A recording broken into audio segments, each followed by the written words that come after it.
share my screen.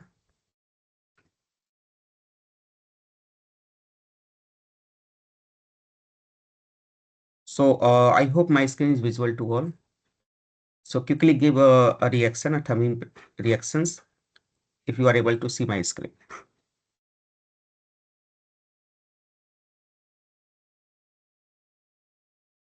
So let's first see what we have did till now. So till now we have mostly we have covered all the topic. Okay, like HTML or CSS and JS, and we also cover Streamlit. And yesterday we also seen how we can create a API, Gemini API. And we integrate our Gemini API with Streamlit.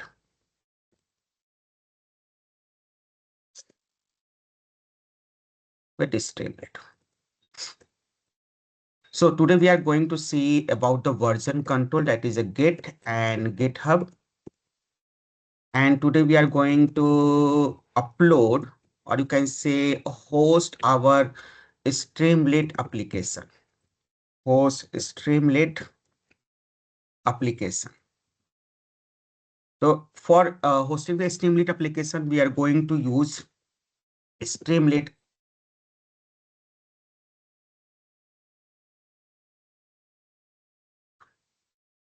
Today we also going to host some website like our portfolio website.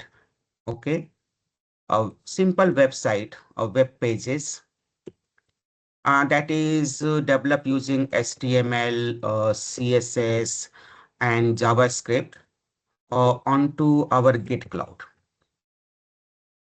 So for these three, for hosting, we need a application.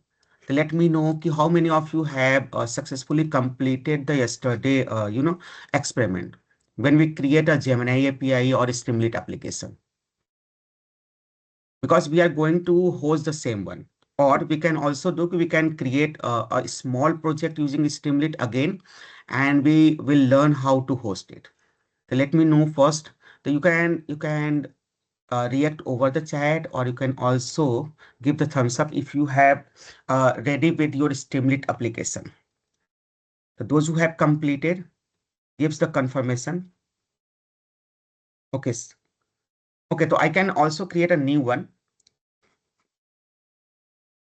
So let's create a quickly. I'm going to create a new application using Streamlit within a 10 hours, 10 minutes, 10 to 20 minutes. It takes 10 to 20 minutes. Then we will try to host it.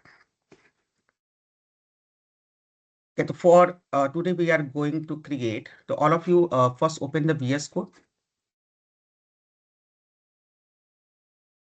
First create the VS Code and activate the virtual environment. You can see in my screen, when I open my VS Code, my terminal is not activated with virtual environment. Although at the left hand side, you can see the virtual environment name VENV.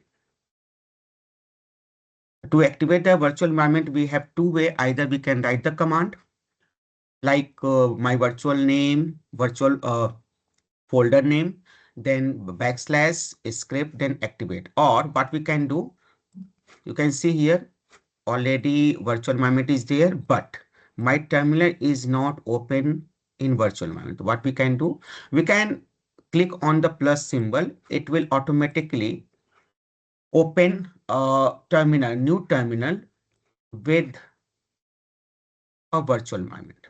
Now you can see here, my terminal is open with my virtual environment, that is .venv. So before starting, please make sure you have opened the terminal and your terminal is activated with your environment. Now I'm going to create a new application. For Sir, today's application. sir, Yes, sir, sir. again, we have to install the environment, virtual environment. No, sir. You can use the yesterday. No? Yesterday you have created a virtual environment. You can use the same one. Okay. Because we are going to create a small application. Only the purpose is we are going to learn how we can host our application. So we are going to learn the steps. Once you know how we can host then we can in future we can again create any application, follow the same step to host our application on Streamlit Cloud. So open the yesterday folder. So I just opened the FDP batch folder. Yesterday we have create a virtual environment. Yesterday we create the home.py, and then we see how we can create the multi-page application in Streamlit. So to create a multi-page application, we have to only create a folder, or the folder name must be a pages. Once you created a folder pages and you keep all your sub page code inside this folder, automatically that page will be included in your home page. Okay, so today we are going to create a simple application, and for that I'm going to use one data, that is a placement data. So what we are going to create today, so I'm going to create a simple single page application. Okay, when I open my application, there will be some title at the top. Let's say a title is welcome to students placement dashboard. Okay, after that there will be a button, okay, where we have to click on and upload. There will be upload button. When we click on upload button, a CSV file will be uploaded, and at the bottom we are going to display a interactive table. We are going to create an interactive table, and inside this interactive table, we are going to display all the records. Okay, so for today's experiment, I'm going to share you a data set. Okay, let me first show you the data set. This is a data set or having near about 201 records. Okay, in this data set, we have name of a student, we have branch, we have CTC, we have final year marks. Okay, so I'm going to share the same file using WhatsApp. Okay, so you can download it from WhatsApp. Let me first share.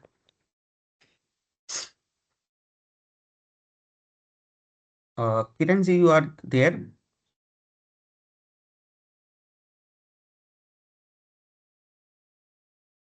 I am not admin. Okay, just wait.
So I just share one file on WhatsApp. You can download it. Okay, so this is a CSV file. I just shared you a CSV file. Let me show you the CSV file. I just shared the file name is placement underscore data dot CSV.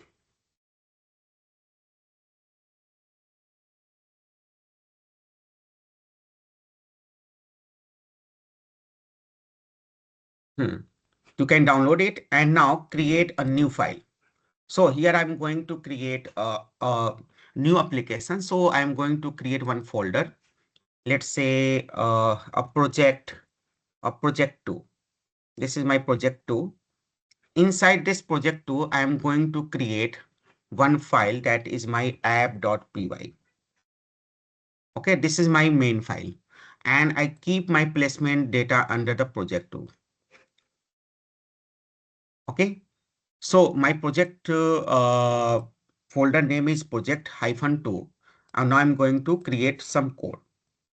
So we first we have to create a title. So before using a Streamlit, as you know, when we write the code, we first have to import it. So I'm going to import it. Import Streamlit as st,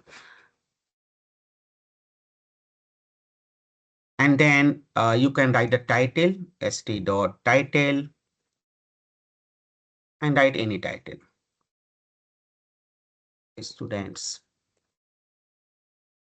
dashboard. As a string you can pass.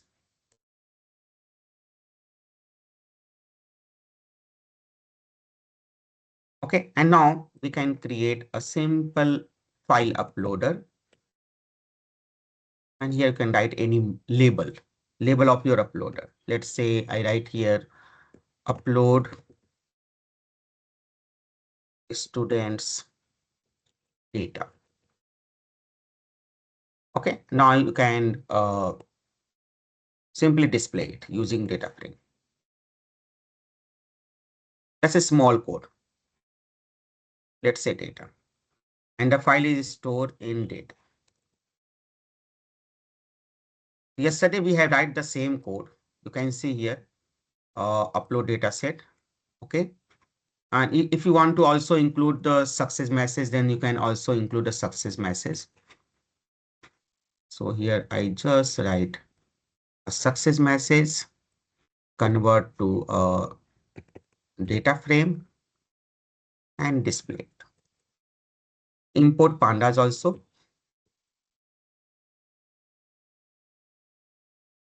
This is small code. First, after creating a small application, first we have to check if my code is working or not in my local system. Okay, so how to check? So we have a command to run our development server, that is stream let run and the name of file. But where we keep our file? Our file is inside the project 2. So we have to first switch to that directory. So I'm going to switch to that directory using cd command. So first switch to directory project 2 and then fire the command stream let run and the name of file.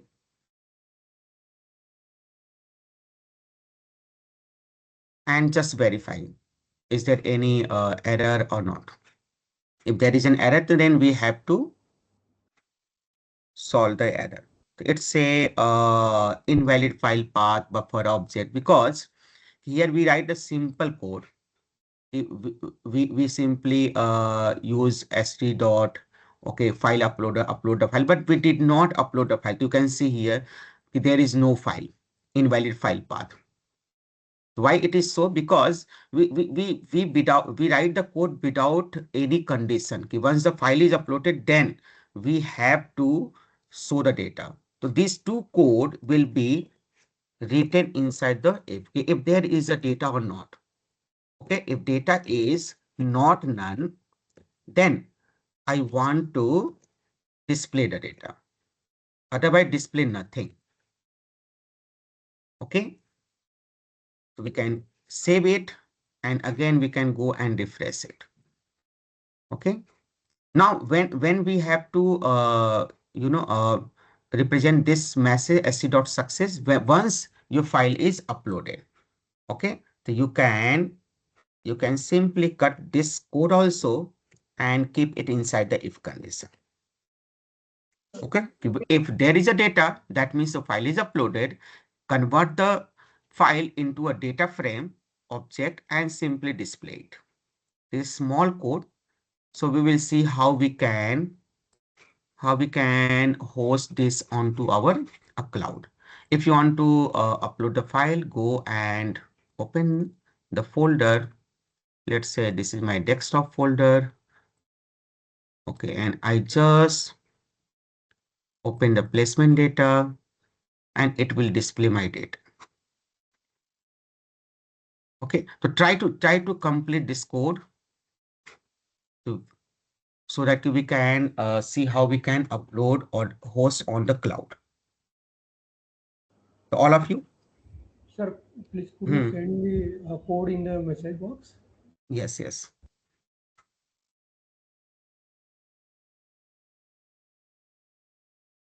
There are some steps we have to only follow. To hosting on the cloud is not nowadays not a very hard work. Okay, only we have to follow some instruction to host our application on cloud. Okay, so all of you try to create one application in Streamlit. You can host any application. Here we create a application where we are able to upload some CSV file and try to display using a data frame. What is data frame? Data frame is nothing, an inbuilt function in Streamlit which is used to display our data in an interactive table. Those who have completed, quickly share the screenshot so that we can move ahead. Sir, what is that command that is streamline app.py? Na? Streamlit run app.py. Okay. So I'm just writing here streamlit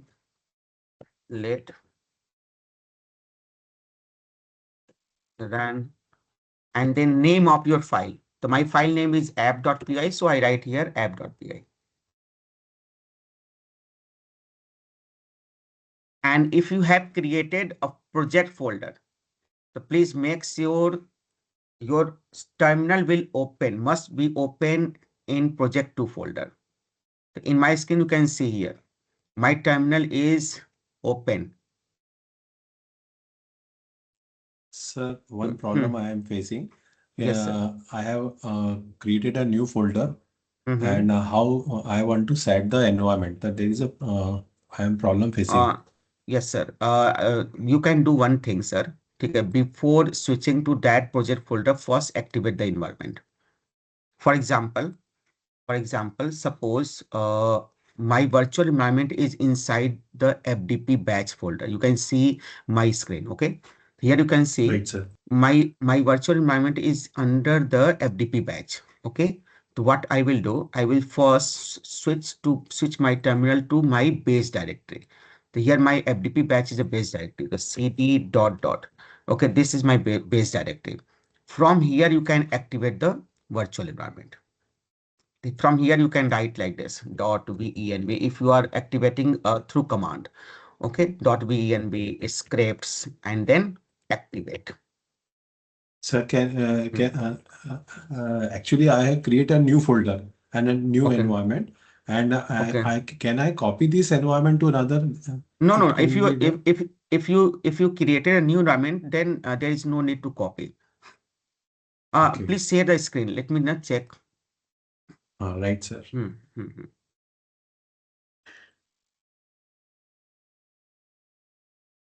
Those having completed, please share the screenshot quickly.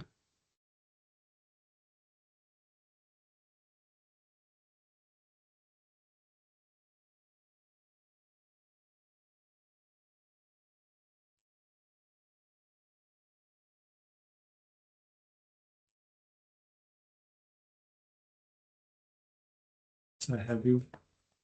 Sir, screen is visible, sir? Yes, sir. So Okay, you have created a project 2 folder, but your app.py is not inside the project 2 folder. Okay. Simply drag and drop inside the project 2. Why I'm creating a project folder? Because we have to upload so that we know what are the file we need to run this new application. That's why I create a new folder. It is very easy to upload. Now your app.py is inside the project 2. Now sir, open the terminal. Open the terminal.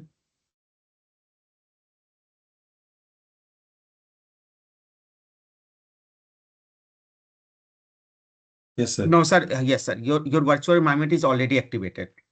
Okay. But your terminal so that your present working directory is FDP Streamlit, and you have copied all your project inside the project 2.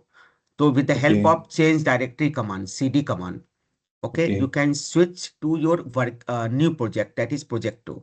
This is the project 2, and it's a project 2. The file name is capital P. Sir, again, write CD. Yes, sir, it comes. Yes. Now you can fire a command streamlit run and app.py.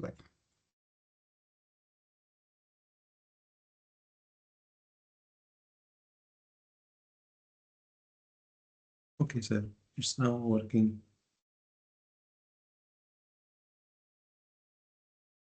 It takes some time to execute the server. Yes, now it's working. Now you can open any browser and type either localhost colon 8501, or you can also use the second one. Okay, sir. So those who have completed, try to share the screenshot.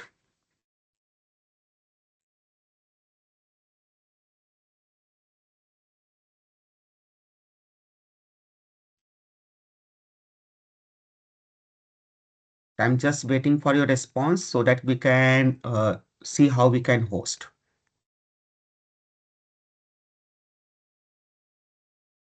So take your time and create a small application. You can create any application.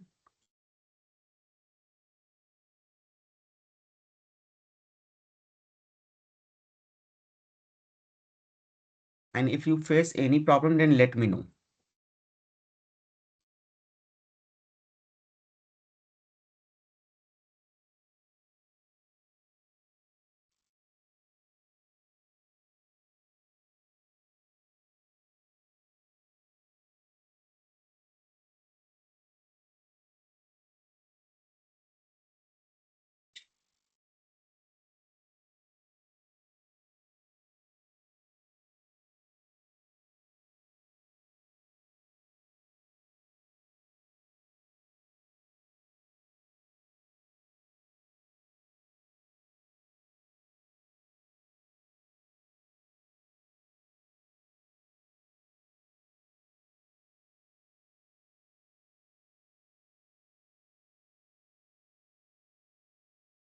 Okay, Pratiksha also completed.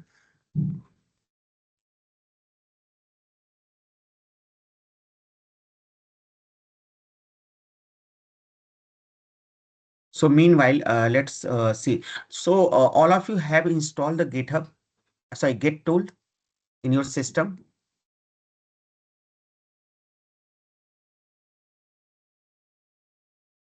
Have you installed Git tool in your system on day 1? Yes, sir. Okay. So Sandhya ma'am, no. Okay. So let's see. First, I'm going to explain the concept na, ki why we are going to use Git and GitHub. So Git is basically a version control tools. Here, version controls means ki, as you know, ki today's era we are talking about the digital content. Okay, and while we developing any application, we create application module wise. So suppose ki I'm working on a project 1. Let's say I'm working on project 1, and in this project I identify ki I have to create 10 modules. Okay, 10 modules. Okay. So I just created all the 10 modules, and after 2 months or 3 months, I have to include one more modules. So what we will do, we will simply follow the directory structure. Yes, where we keep our old code. So when we develop my project, I write my folder name, let's say a project version 1. This is my first version. Okay, after some time I realized I have to include more modules in my project. So what I will do, I will just create a copy of that folder and keep all my code in that folder, let's say a version 2, and I start writing the code. This approach was the traditional approach. Okay, before Git, we use version control like this. Okay, first we create a folder inside our development computer. Okay, and then we start writing the code, and we test our code and host the application. After some time, you want to improvise your code, or you want to add something, some more functionality. So what generally developer do is simply they create a new folder and keep it name as project version 2 and keep all the code of version 1. Okay, and then start adding a new functionality. So earlier we keep record of every version as a folder structure, but these are some limitations. Okay, these all happen on either a local system, or we use simple let's say a shareable server. Okay, so server. Okay, but we cannot collaborate among the developers. Suppose this project is developed by multiple developer. In a real time, we are not able to collaborate to each and every developer. Then a Git comes in picture. So basically Git is a tool which gives us a platform where we keep record of every changes what we have done in our project. Here Git is a version control tool. And there is one more terminology we are using, that is a GitHub. GitHub. Basically, GitHub is a repository. It is a simply a repo. Okay. You can say the cloud-based storage. This is a cloud-based storage which understand the data structure of Git. Basically, it's simply GitHub is simply used to store your GitHub datas. Okay, so Git and GitHub are both are different things. The Git basically used for version control and on your local system. Okay, so what are the benefit? When we try to develop any application, every developer have their own Git repository. Every developer have their own Git repository. Let's say developer 1 have their own Git repository. At the same way, our developer 2 also have their own Git repository. Okay, and then we use GitHub to store. Here we use GitHub to store this repository. So when developer 1 okay writes some code, okay, that code is committed inside their local repository, and developers simply push their code onto the GitHub. Okay, and at the same time our developer 2 can pull the code into their local repository. So with the help of this architecture, the developer can interact in a real-time environment. Okay, the once developer 1 have this any changes, and he tested that the code is working fine, he can post the code onto GitHub, and GitHub is a simply cloud-based storage that understand the data structure of Git. Okay, and any developer can pull the code and can execute in their local environment. Okay, so we have two way to use Git and GitHub. Okay, so I hope all of you have a GitHub account. if you don't have a GitHub account, then try to log in on GitHub and create the GitHub account first. So how to create the GitHub account? When you open the github.com, you can see this kind of interface. Go and sign up using your Gmail account. Okay, or you can also use your email and password to create the account. So all of you first create the GitHub account if you don't have. If you have already, you have created a GitHub account, then give me a confirmation over a chat. So here we need a GitHub account.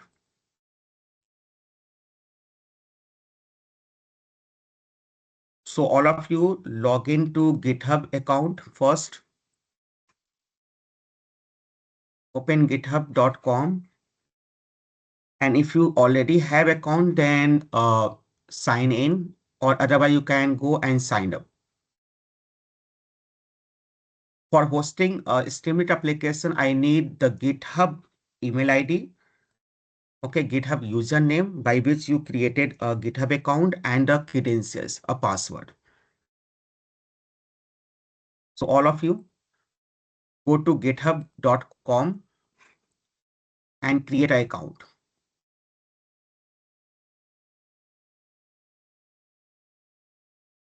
If you have already created an account, then give me a confirmation over chat.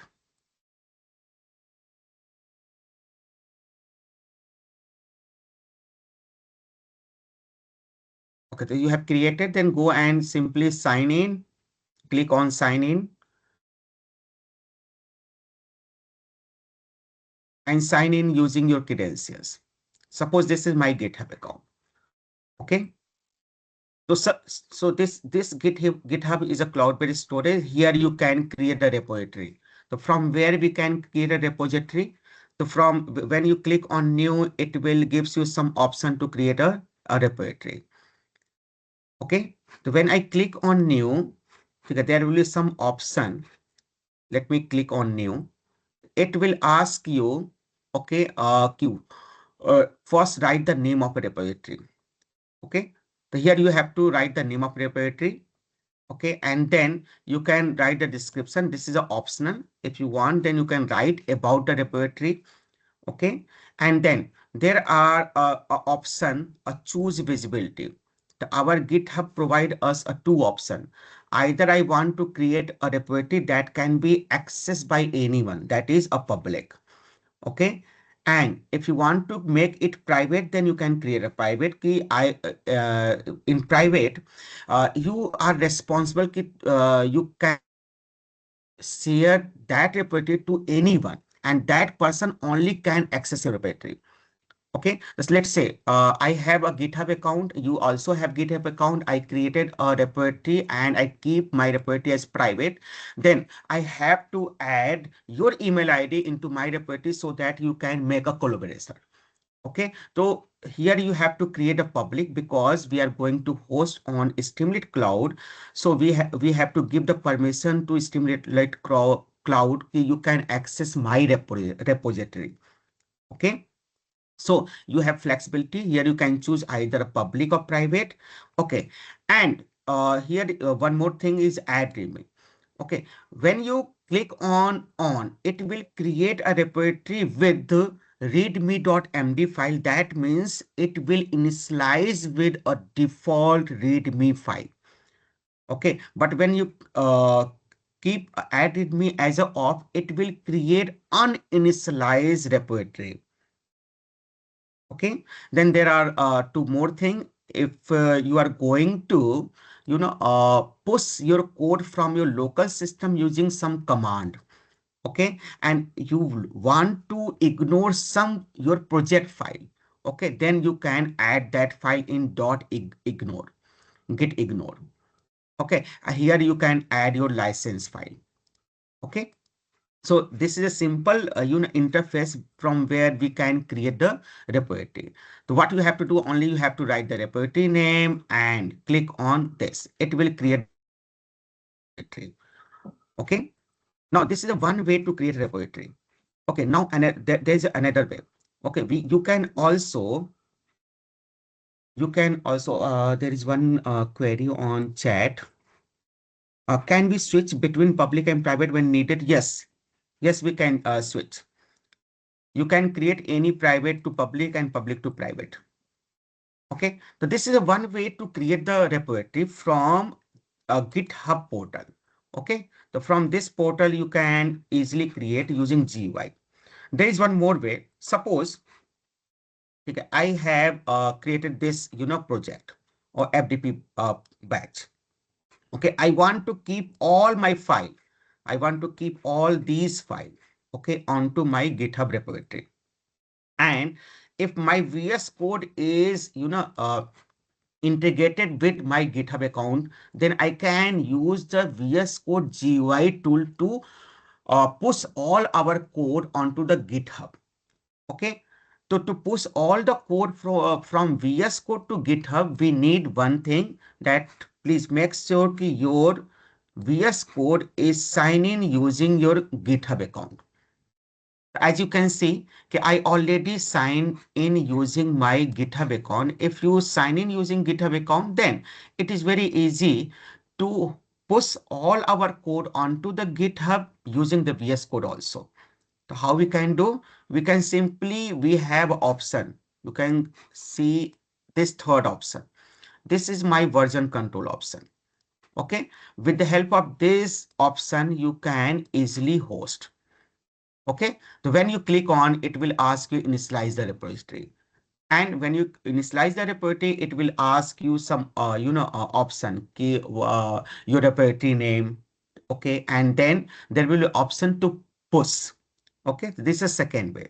There is one more way to use Git. Suppose I am not using the VS Code. Okay, I have simply created a directory structure in my operating system, in my window. Okay, then how I can push our code onto the GitHub. So I'm going to experiment some command. Okay, so suppose I have a project2 folder at my desktop. Okay, so this is my FDP batch, and in under the FDP batch I have project2 folder. Under the project2 folder I have two files. Okay, I want to create one repository, okay, on my GitHub, and in that repository I want to push these two code using command line. Okay, so what are the requirements? There are two requirements. First, we have to install the Git tool in our local system. So how I can check is there any Git tool in my system or not? So what you have to do, you have to simply go to the address bar and type CMD. When you go to the address bar in your Explorer, okay, a CMD will be open. That is a command prompt will be open, and you can see here your command prompt is open in your project2 directory. That means your current working directory in the terminal, or you can say the command prompt, is a project2. Okay. Now at this place you can write git ---- version to check is Git is installed in my system or not. If you are able to see the version, okay, like this, that means in your system there is a Git. You have successfully installed a Git in your system. If you are able to see the Git version, then you are able to use the Git using command prompt. Otherwise, you have another option. You can go and use the GUI. Okay, so just for just for knowledge, I am going to explain all the method how we can create the repository on GitHub and how we can push our code onto the GitHub. Okay, so let me know how many of you have opened the command prompt and check the Git version.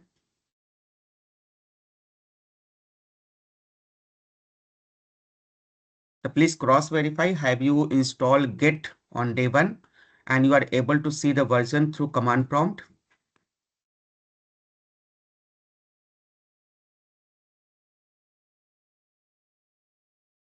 You can give a confirmation on yes, Sandhya. Okay.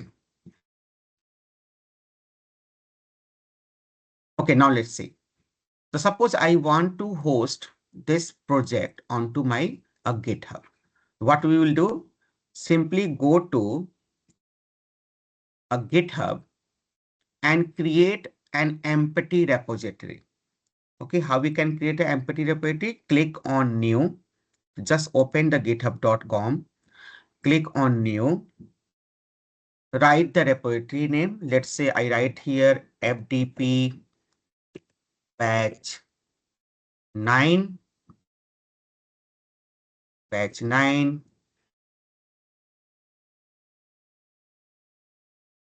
And just choose the visibility of public. Okay, and click on create repository. Don't choose add me. When you choose add readme, okay, it will create a repository with a readme.md file. Here I have to create the uninitialized, okay, repository. When you click on create repository, it will suggest you some command. Okay, so once I click on create repository, you can see here it simply say you can use git remote and git origin to push all your code onto this repository, and we have 3 commands.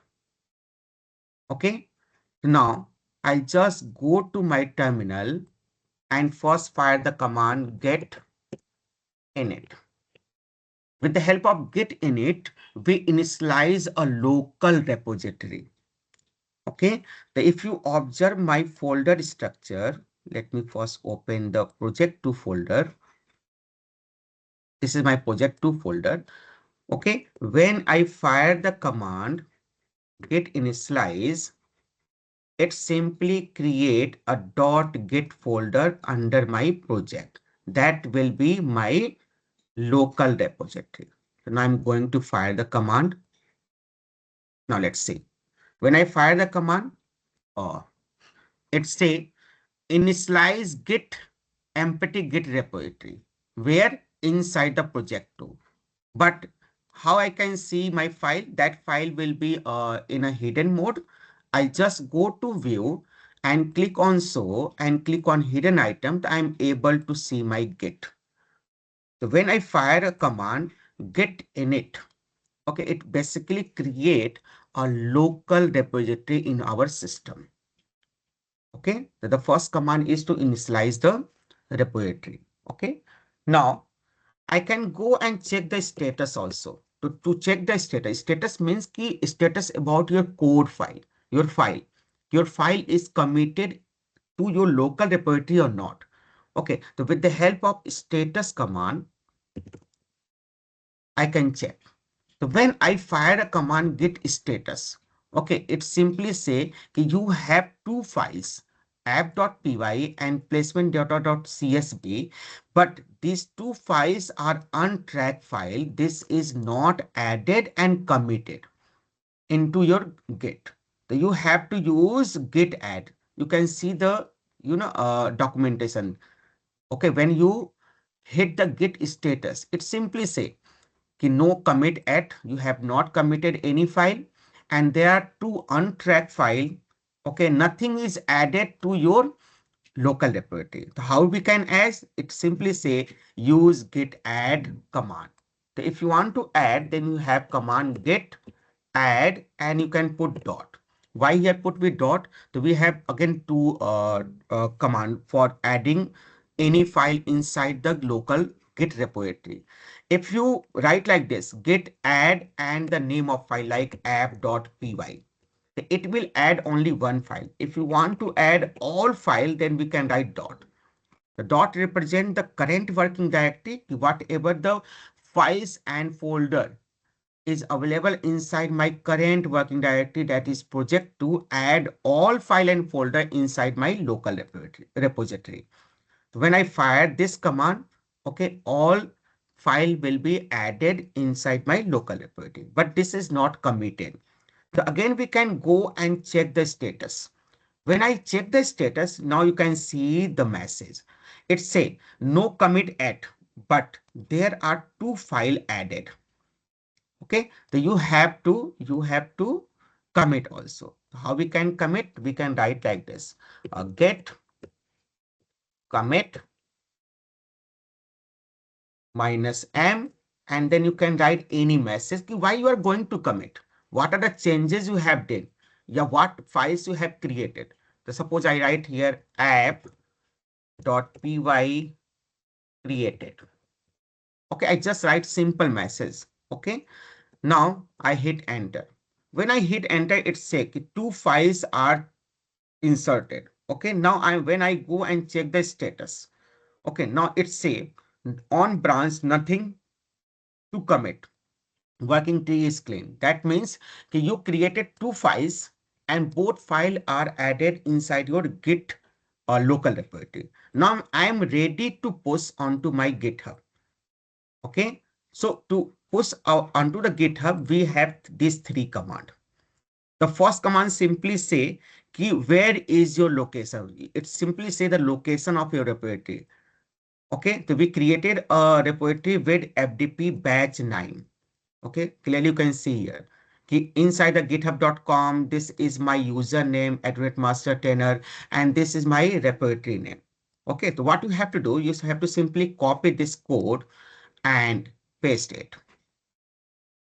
Okay, when you paste the code, okay, whole code will be uploaded to your repository. Now it's a there is a permission to admit master tenor. It denied because we did not log in. Okay, to log in there is some command. Let's say get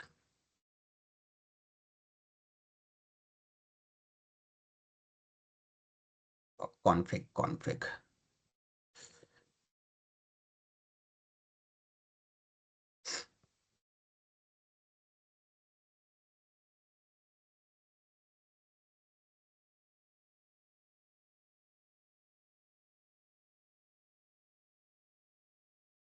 Just wait.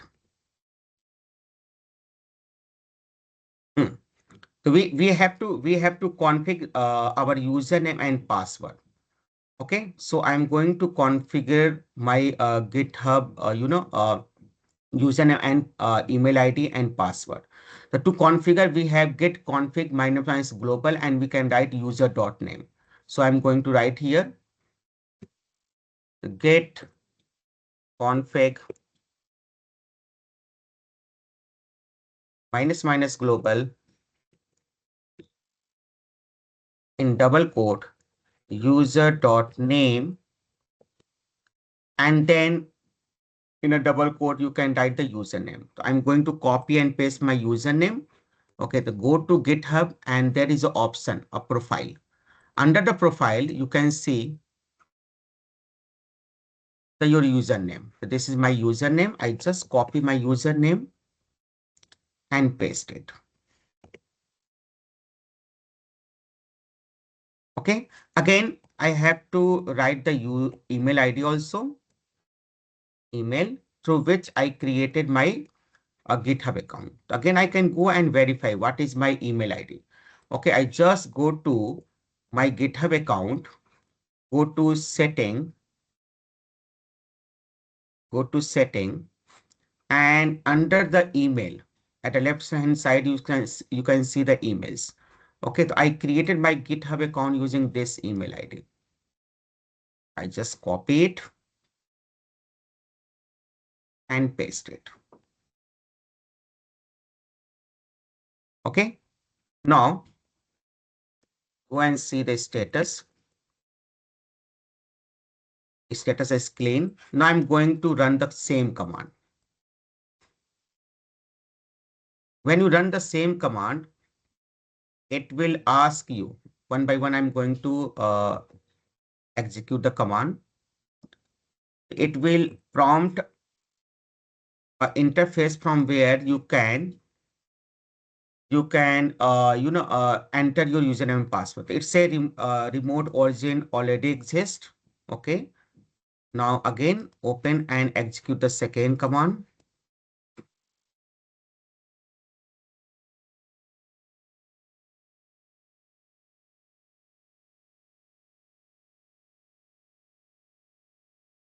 Open the second command, get branch minus mm,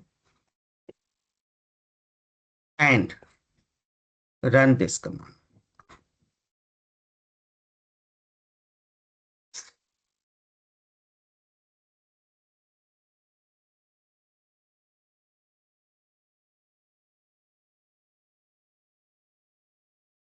It's a 403 errors.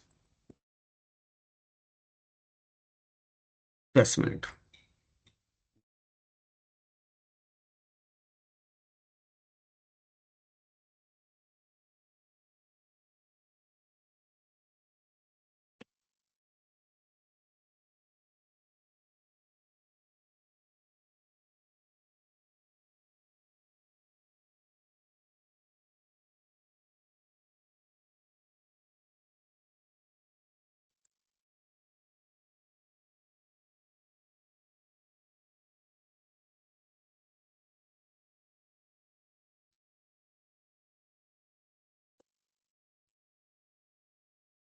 If you get any error regarding the permission, you can go to user account. And you can see one more option here.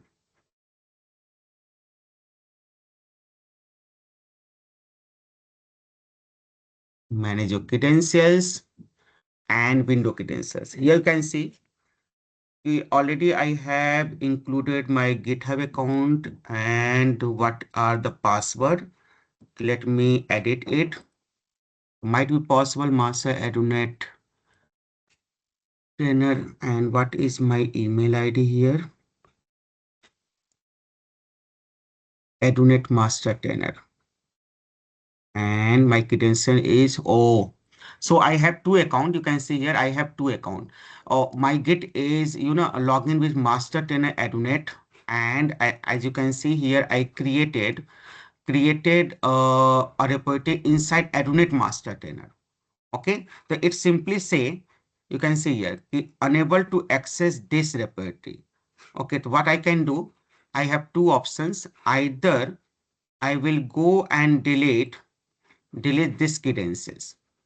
Okay, or I can use this user ID and password to log in my GitHub.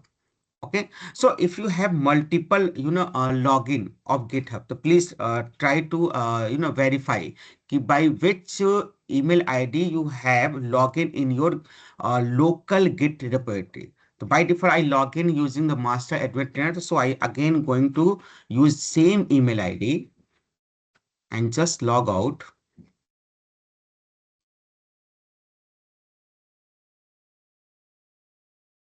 And again, I'm going to log in using my different account.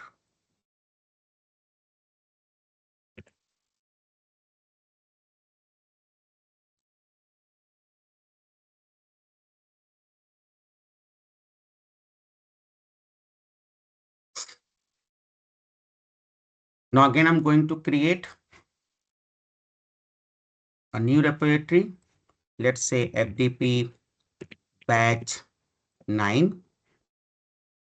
I just create it and execute this command.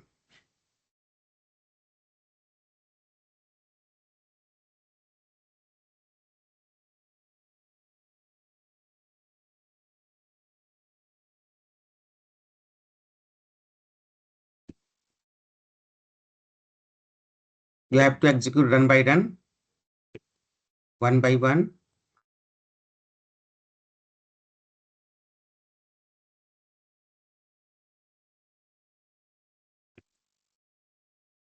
Or might be possible that we have added a different remote, so we have to delete our old local repository. Okay, so it say ki already exists. Let me again repeat the steps. I just delete my old local repository. I'm going to create one more. Quickly, we have a command. So I write here initialize and then status, and then add.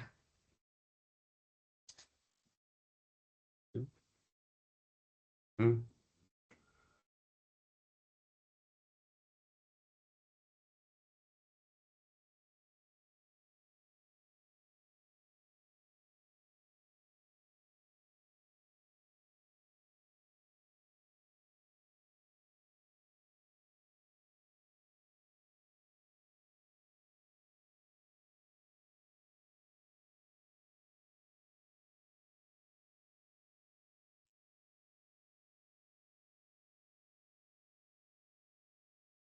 Use git add, then commit.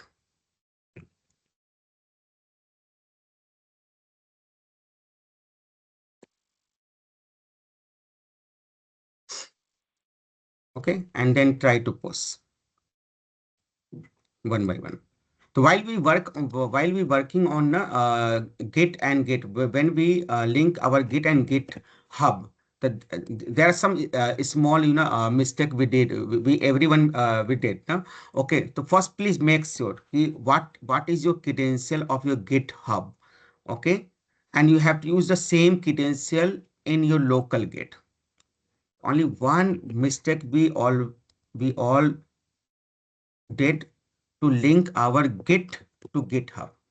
Once this is done, then it is very easy to post our code. Now you can see. Okay. Now it say ki all file are post onto the GitHub. So when I open my GitHub account and just refresh it, okay, you can see here the app.py and placement data.csv has been uploaded. So this is a one way to push your whole code onto the GitHub. So as a developer, when we start writing the code, okay, we simply write the code and use some command. The git init is used only once because for every project we create one repository. Okay, but whenever we did some changes, like suppose I change something here. Okay, I write here st dot success. Okay, success, and I simply write here a thank you. Let me write some dummy content. A thank you. A thank you message. So I did some changes. Okay, and now I want to push my all the changes onto the GitHub. So what I will do? My local repository is already created. My local repository is in Slice. I connect my local repository to GitHub. So I just go and check the status.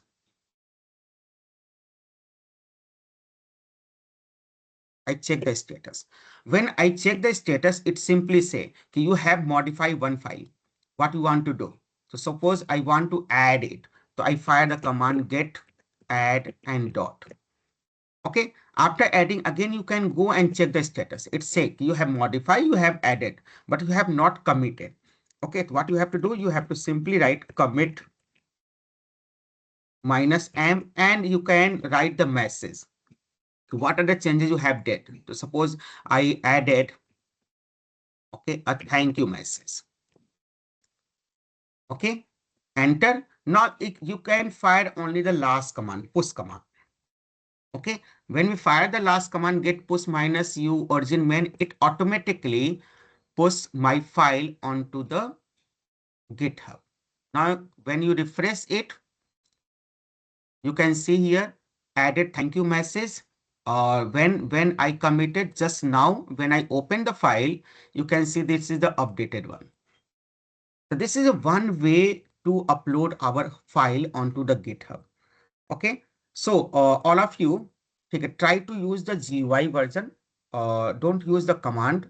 Just for your knowledge. Okay. In future, you can go and experiment because we have very less time. So all of you just open the GitHub account. Open the GitHub account. Okay. And simply create one repository.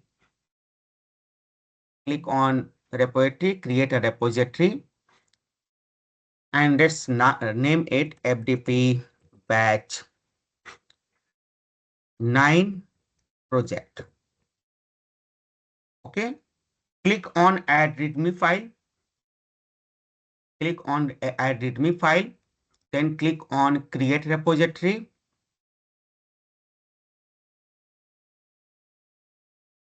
Okay, your repository has been created. Now go to plus symbol and upload the file.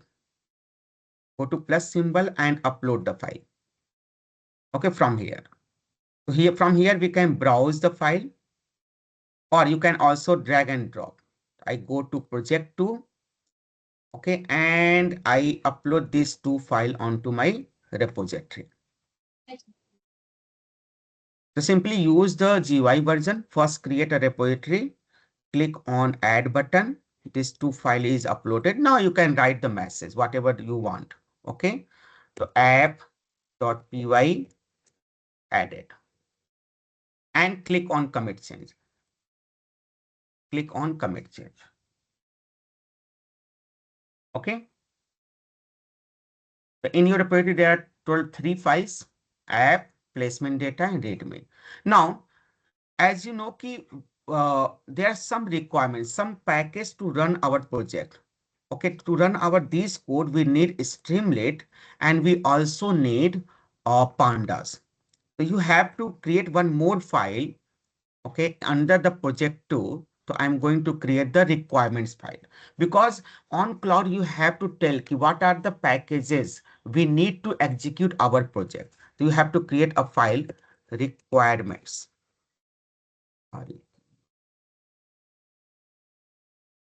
Requirements.txt file. Under this, you have to write Streamlit. You need a Streamlit package and you need pandas. Okay, to execute my this code, I need only these 2 files, Streamlit and pandas. I just save it.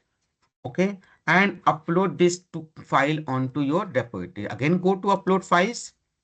Okay, again, I'm repeating, after creating a repository, go and click on plus symbol, upload files, and choose the requirements.txt file and commit changes. Okay. So in my repository, all necessary files are uploaded. Done till now? Sir, what are the contents in requirement.txt? Simply what are the package we need? So we need Streamlit package and we need pandas. Okay, sir. Thank you. So use GUI version. Okay. So simply create a repository and upload all your files. Once done, please give me a confirmation so that we have only one step, okay, to host our application.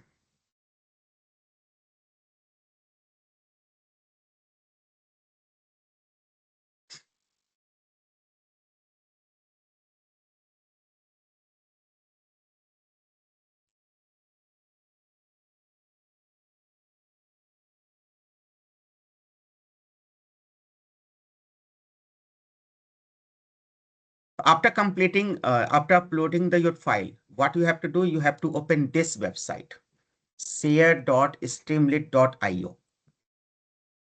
I'm just sharing over the chat. Those who have completed, open share.streamlit.io.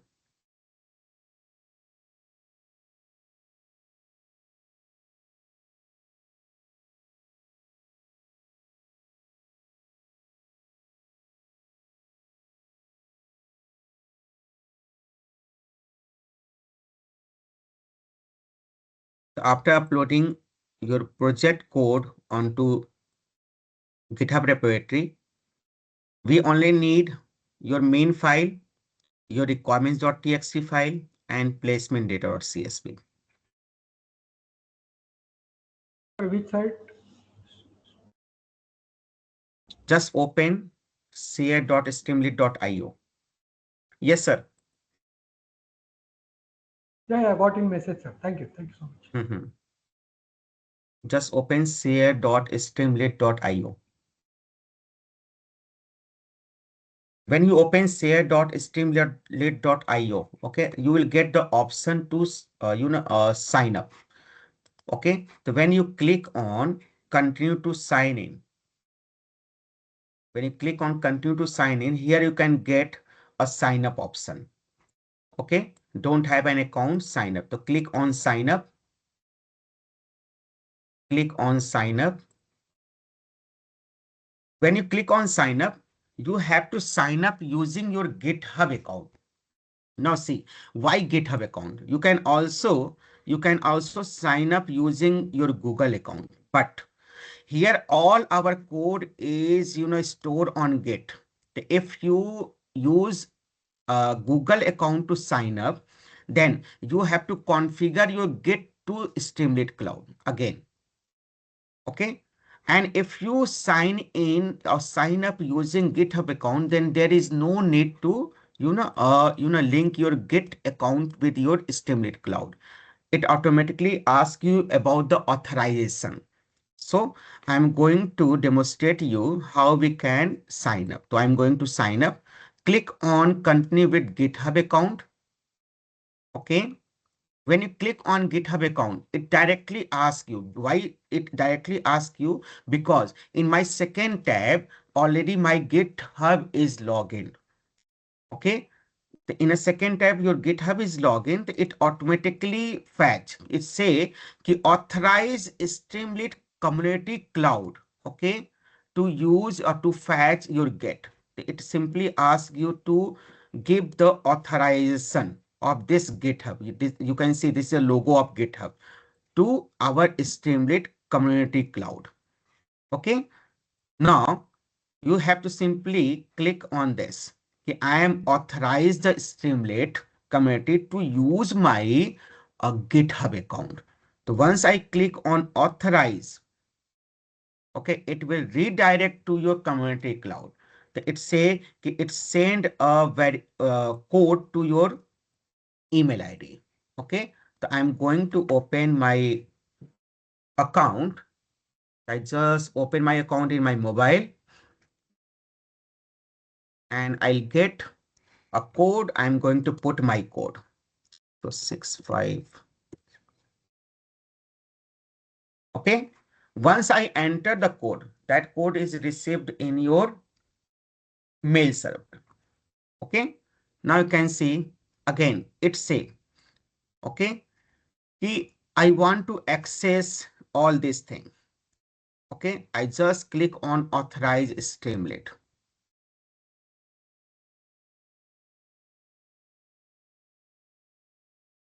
Now it will ask you to set up your account. So here I'm going to write a basic information. Let's say my name, surname, okay, email ID, and it will ask you what's your functional area. Let's say I am an educator. What stage of app development are you at? Done. So I am still building app. I have not started building my app at my app is ready to deploy. I just write my app is ready to deploy. Country or origin and click on continue. Now this kind of interface will be open.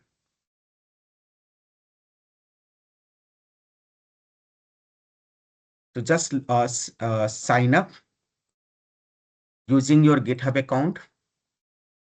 Once completed, give me a confirmation. A very simple steps.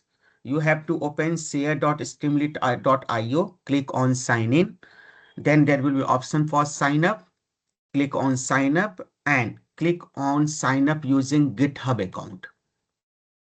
When you click on sign up using GitHub account, it will ask you for authorization.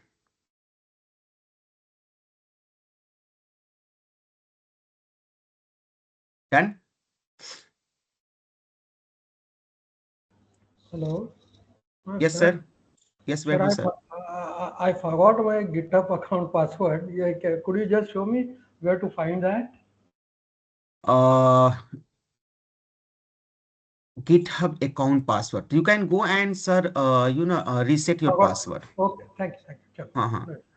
Good. There are two way. One way is ki if you use your GitHub password to sign in your local Git account, then you can see from here. But here you can only set the password. Okay, so what my suggestion is कि you can simply open a github.com. Okay, and when you do sign in, there is an option of forget password. Use this one. Write your email ID. It will send you a link on your email. Okay, sir. Okay. Thank you. So now we have a very less step. Okay, what you have to do after login on Streamlit, you have to simply click on create app. When you click on create app, okay, it will ask you three things. Okay, you want to deploy your application from GitHub. You can see here, deploy a public app from GitHub, deploy a public app from template, deploy a private app in Snowflakes. So our code is on GitHub. So we have to click on deploy a public app from GitHub. Once I click on deploy a public app from GitHub, you can see here, it automatically say your repository name is this. When I click on the first text box, it will say which application you want to deploy. In my repository, I have total 1, 2, 3, 4, 5 project uploaded. You can see the list of all project here. Okay, so I have to upload this one, FDP batch 9 project.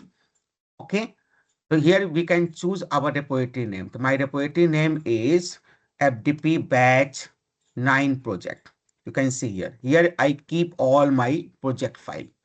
Okay, so I just choose my repository, and again it say the branch. So how I'll get a branch? When you go and open your repository, here you can see you are in the main branch. Okay, so you have to choose the main branch here. Now it asks you the main file name. Okay, my main file name is app.py. So please make sure how we run our Streamlit application in our local system. In our local system, we run our application like this: Streamlit run app.py. Here our app.py is by main file. So we have to choose the same file name. When you click on this, it will suggest you, yes, in your repository there is a app.py. Only you have to choose it. Okay, now it will ask you a URL. So I am going to create a URL, FDP. This URL will be used to access your application. So I just create FDP a batch, let's say 9. And I simply click, it say domain is available. Means this name domain is available. Okay, if I only use FDP, it say please provide subdomain between 16. So let's say FDP a batch. It also say that this domain is already taken. It said this domain is already taken. So please provide the alternative. So I here write FDP batch 9. The domain is available. Okay, so my URL become FDP batch 9.streamlit.app. Okay, when I click on deploy, it simply deploy your application. Okay, the click on deploy. When you click on deploy, it start cooking your application in oven. Okay, so when I click on manage app at the right hand side, it simply say Streamlit is already installed. So these all packages installed by our cloud. Whatever the requirement.txt contain, okay, in requirement.txt, we simply mention 2 packages. You have to install Streamlit and you have to install pandas. It automatically install all the package that is mentioned inside our requirements.txt, and it hosts your application. Now my application is live. You can see my application is live. Now you can also open my application using this URL. So I'm going to share on chat. You can open my application, okay, using the given link.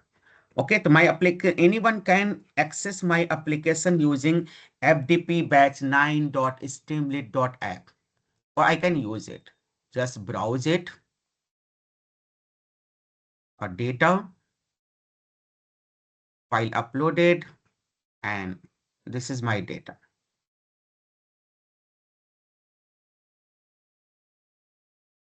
Okay, so I'm going to summarize the steps. Those who have completed can share your URL. Okay, to host your Streamlit app, the first requirement is you have to first develop an application. After developing the application, please test your application in your local system. Once you satisfy that yes, your application is working fine, then go and create a requirements.txt file.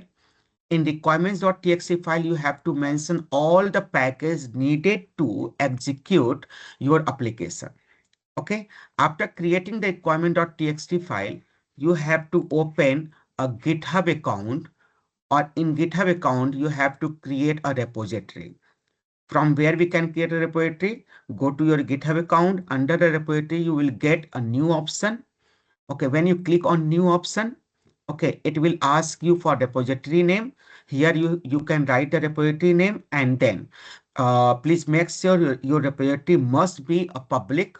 Okay, and then click on add readme. When you click on add readme and click on create repository, it will create a repository with a readme file. Okay, then you have to open the repository and click on plus symbol. Okay, once you click on plus symbol, it will ask you to upload the file. Click on upload file. If your project has some directory and files also, you can drag and drop here. Okay, how to drag and drop? You can simply open the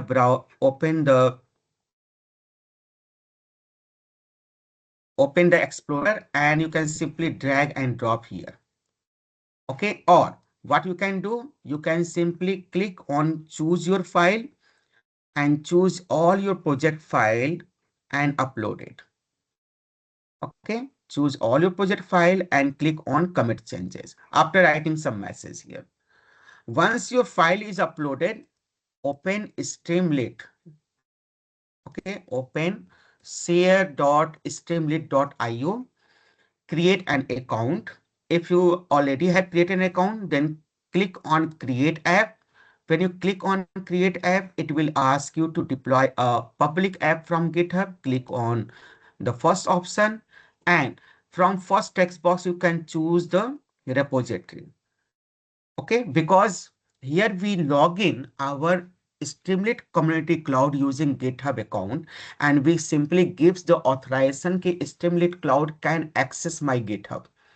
Okay, access my all GitHub public GitHub repository. Here from here I can choose.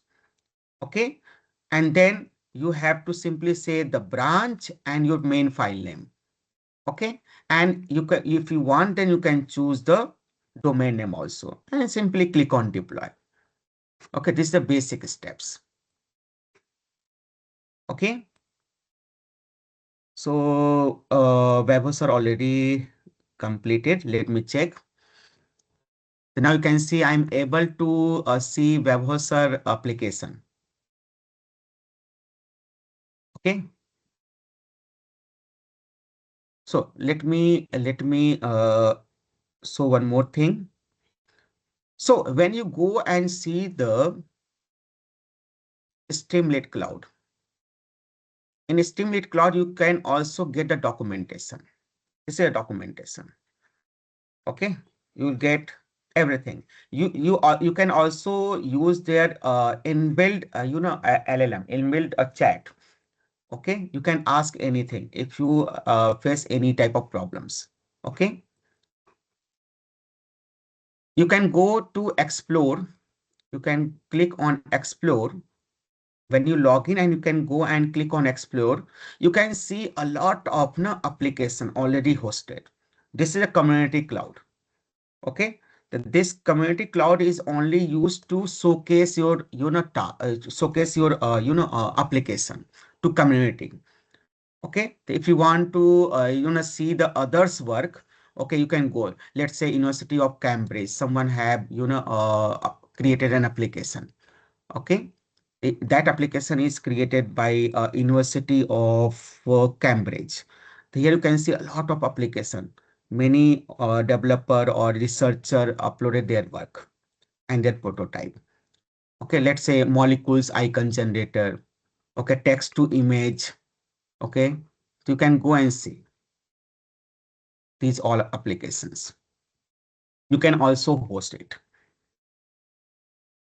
So till now, if you have any query, any doubt, then you can ask. Now you can see someone have created this application text to image.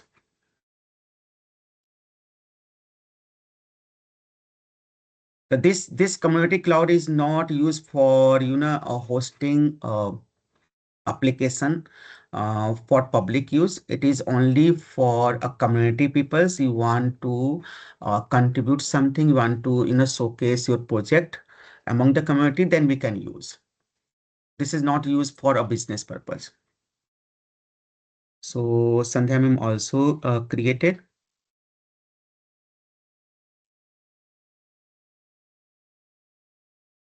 So let's take a 10-minute break. After break, we have a industry session, a guest session. All of you have please take a 10 minutes break.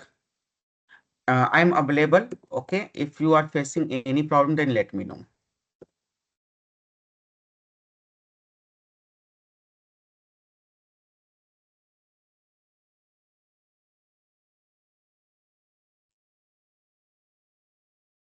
So let's take 10-minute break.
So welcome back. So if you have any query, any problem regarding Streamlit Community Cloud, if you're facing any error, any challenges, then let me know.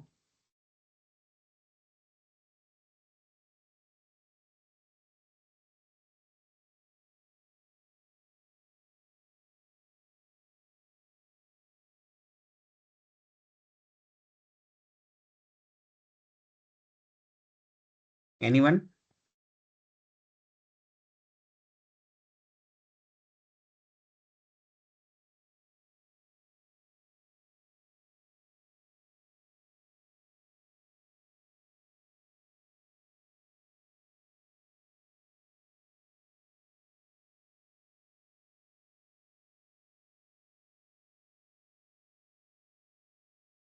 So no problem till now. We are just about to start our guest session. Let me our guest join.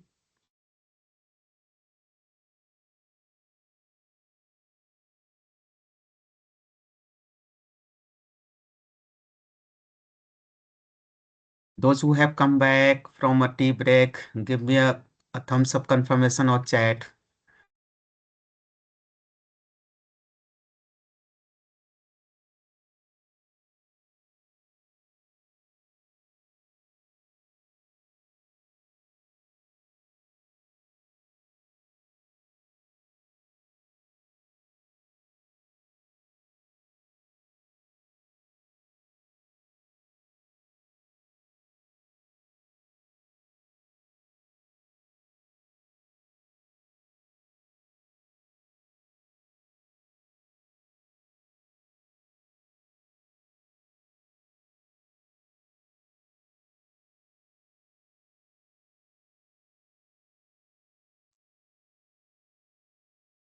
So Sanjana ma'am, have you completed?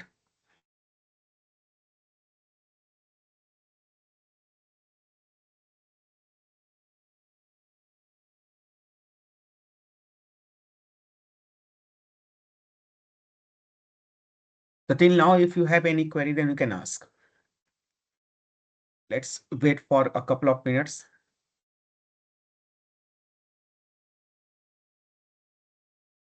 Within 1 or 2 minutes, we are going to start our guest session. In guest session, you will learn how we can use AI tools to create the web pages.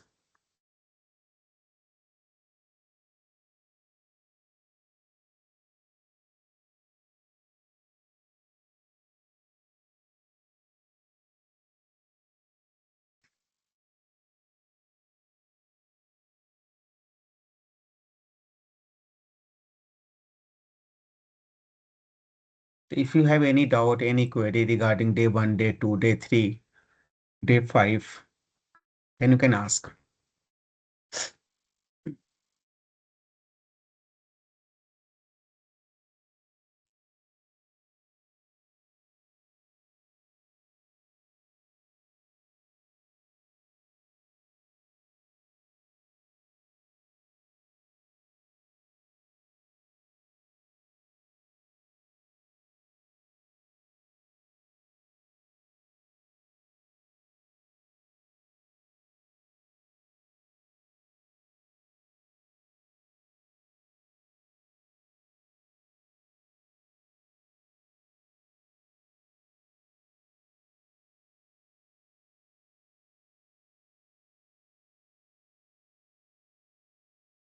So recording of only day 2 is available on the LMS. I think, ma'am, day 3 is also available. There will be a playlist. When you click on playlist, you will get day 4 and day 5. Today at the end of day, I think before 5 p.m. we will try to upload all the videos.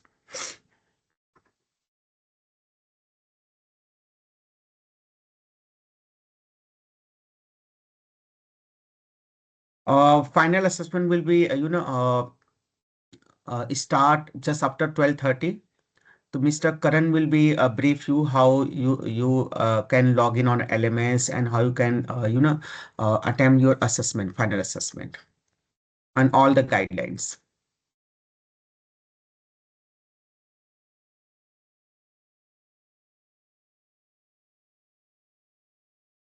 So we have Mr. Sasank Sekhar for a guest session.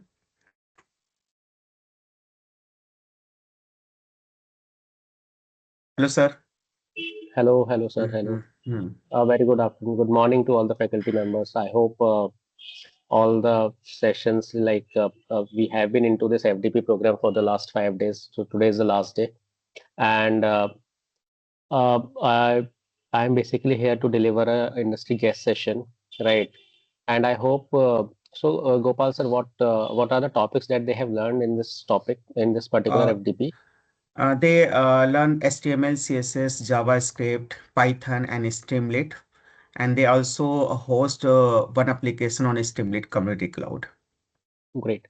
So we will also, faculty members, we will also continue with the same, where I would be letting you know one topic, right? One AI topic, right? With the help of which that particular topic can be used in web development, because in the last 5 days we have been doing web development only. Like SR has mentioned that we have done HTML, we have done CSS, we have done JS, and then Streamlit as well, which is a web library for Python, right? So we will do these particular things as well. So I will start with one of the topics, right? I'll let you know the theoretical things as well as practical application of that particular topic, and then I will be discussing one case study with you, and then we would be using that particular technology to develop a web application. And let's also host that particular application on one server. We'll use GitHub Cloud or GitHub Server for that, right? So we'll start in a sequence. I will screen. I will let you know the process, the flow. Just give me a moment.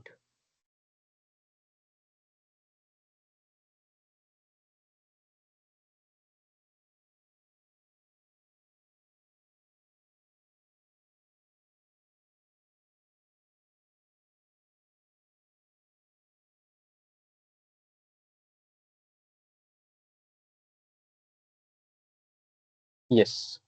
So I'm quickly sharing my screen. I hope my screen is visible to you all. Yes, Sasank.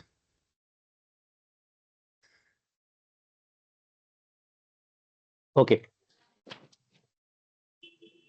So faculty members,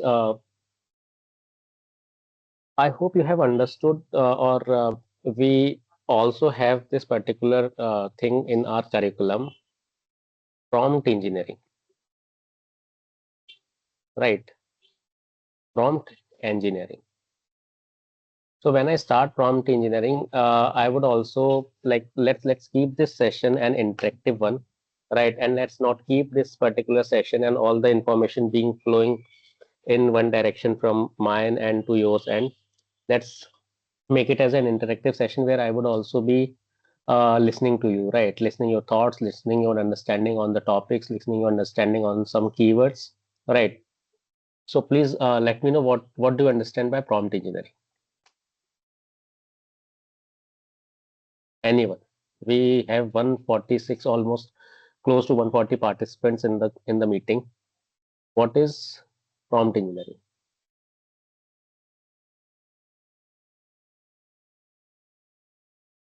Anyone?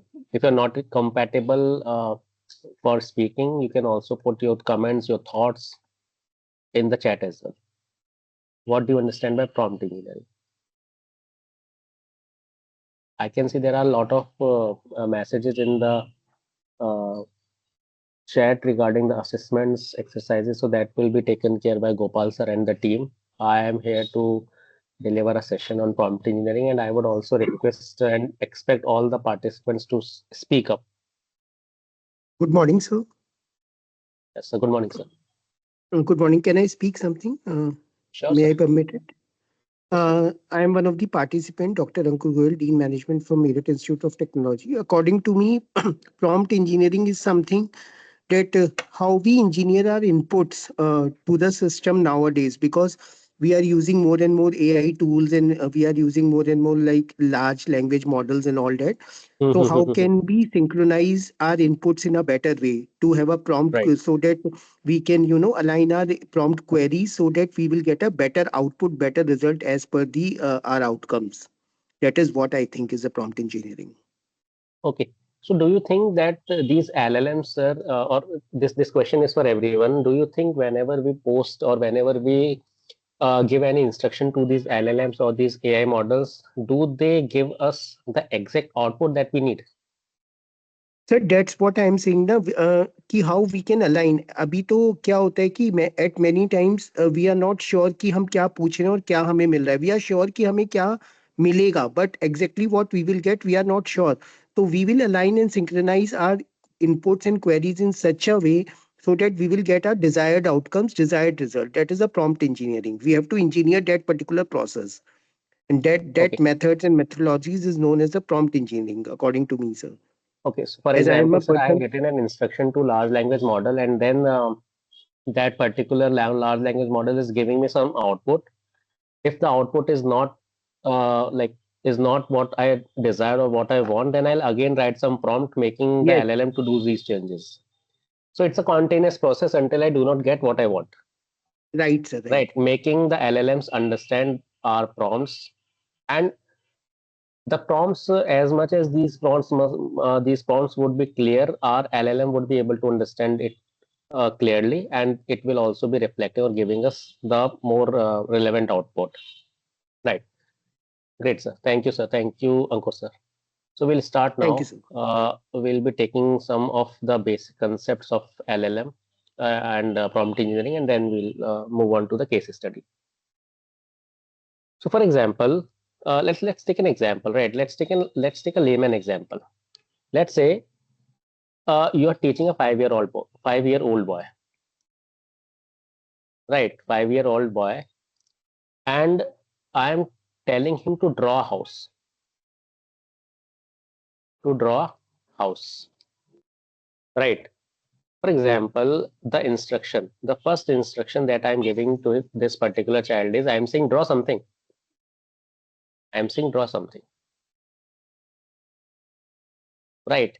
Now, in response, when this particular child would be drawing something, he can draw anything. He can draw a tree, he can draw a sun, he can draw anything, anything. Because what make him doing what make him this particular child drawing these particular thing, because my instruction was not clear in the beginning. I told him that draw anything or draw something. My initial intention was to draw a house, but then I am giving an instruction to this particular child that draw something. He can draw anything based on his choice. Right. So what I did, I basically improvised my instruction. Right. The second time, the instruction I have given him is draw a house. Draw a house. This is my second instruction. Right. Now he can draw a house. He can draw a house. For example, he has drawn this particular house. Right. This is the house. Now what I'm giving to him, if I want to add more detail, because he has drawn a house, but there's the particular output is incomplete. There are no walls, there is no door, right? There is nothing in this. It's just a simple box. Right. Now what I'll do to make this particular student a little more clear on what I want, I will again enhance my instruction. And now I will give him an instruction, okay, hey student, hey child, kindly draw a house. Kindly draw a house, and it must have 2 windows, it must have 1 door, and a sun over it. And a sun over it. Now see, this is the clear instruction which I have given to the student. Right. And now the student is able to understand, okay, I need to draw a house, and in this particular house must be having 2 windows, 1 door, and a sun over it. he would be able to draw everything what I want. So this is how exactly prompt engineering works. So consider this child, right? Consider this child as an LLM. He is producing the output, right? And these instruction, first instruction was draw a house or draw something. Second instruction was draw a house. Third instruction was draw a house with two windows, one door, and a sun over it. These are known as my prompts, right? These are known as my prompts. I am the user here, right? So this was a layman example that I have taken here in order to make you understand what exactly is prompt engineering in a layman language, right? So if I say what is prompt engineering, so prompt engineering is basically it's a process of creating effective prompts. It's a process of creating effective prompts. It's a process of creating effective prompts that enable AI models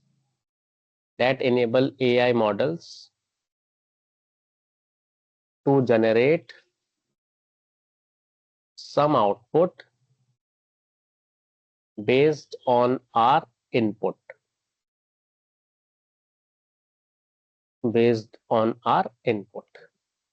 Right? So prompt engineering basically it's a process, it's a phenomena that how effectively I am writing a prompt so that this particular AI model or this particular LLM model must understand, okay, what is expected from me and how I should be giving the input based on what input has been given to me from the user, right? And when I say prompts, so prompts, what do you understand by prompts? Prompts are basically short pieces of text.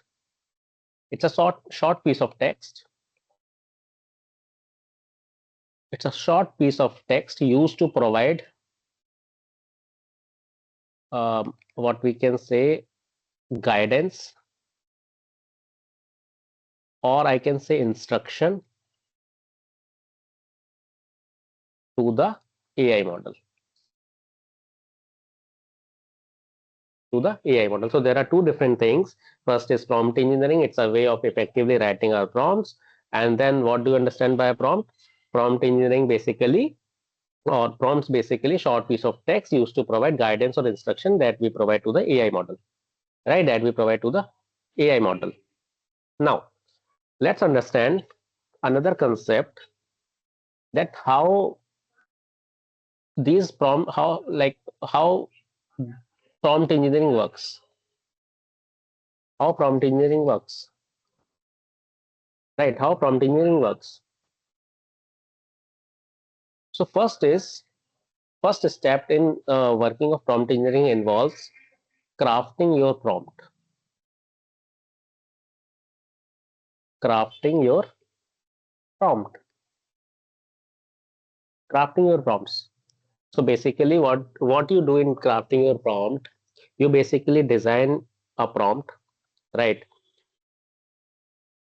That particular prompt specify what you want an LLM to do, right? What you want an LLM to do, right? Now, this particular crafting a prompt, it can be a question as well. It can be a statement as well. It can be an example as well, right? It can be wording, it can be phrasing. For example, you might have used prompt engineering, you might have used ChatGPT as well, right? ChatGPT is the most common LLM used nowadays. Or there is another one, Copilot, right? So what we have done, so in terms of if I talk about faculty members or in engineering colleges or any other colleges, there are chances or there are instances where I am generating the content from these chat GPT or from this Copilot. Right, there are instances. For example, if I take an example, suppose I want to teach data structures today or DA today to my students. Right, I can generate some examples. I can also generate some content. I can also generate some quiz. Right. I can write into ChatGPT. I can open a ChatGPT. ChatGPT is my LLM model, and then in that particular LLM model, I write a prompt. Okay, I need 5 questions on, for example, Floyd-Warshall algorithms. Right. I need 5 questions on scheduling in operating systems. So these type of basically examples in with respect to the faculty members I am posting here, right? That is how we are crafting our prompt. So this is first step of how this prompt engineering works.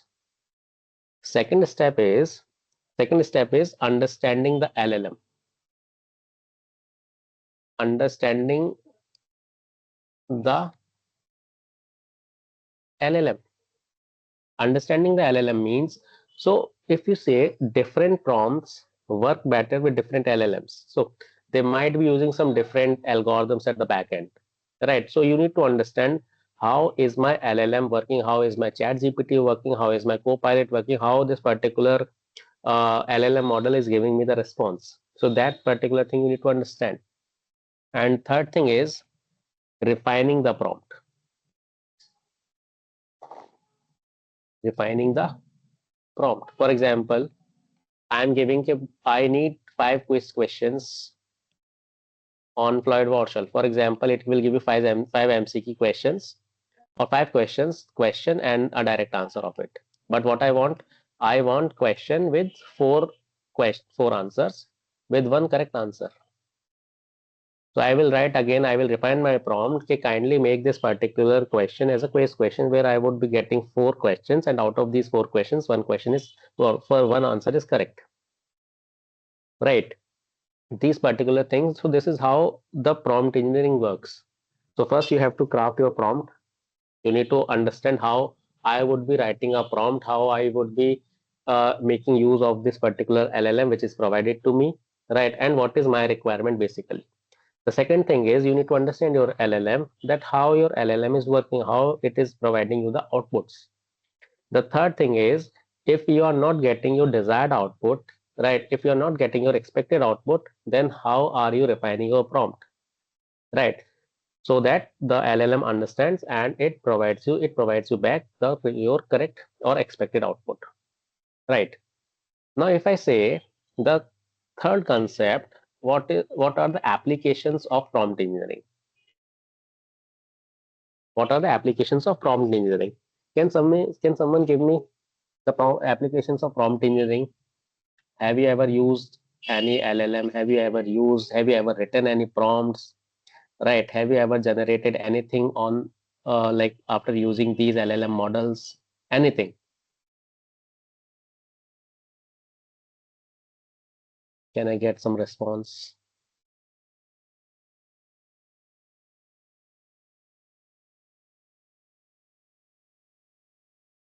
Any example, any application where you have used these particular LLMs to get customized output from LMS? Okay. Okay. Any other? Okay. I'll make it simple. How have you used these LLMs earlier in your professional journey? How have you used them? Have you To used create ChatGPT? notes. Yes, creating notes. Creating notes. Okay. Then also my lesson plans. Okay. Some quiz also, sir. I have generated using these LLM model. Okay. That's it. Okay. Any other application? We have generated the content. We have generated the quizzes, right? Any other that you feel that it can also be an application of prompt engineering?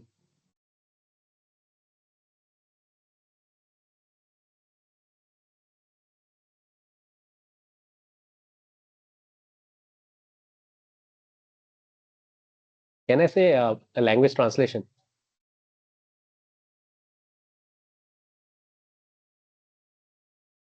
Have you ever converted any language from one language to another language using these LLM models? Yes. Yes. So for example, now I'm giving an example. Now I will provide you the applications that. So first application, I would immediately write language translation. Language translation. Language translation. Right.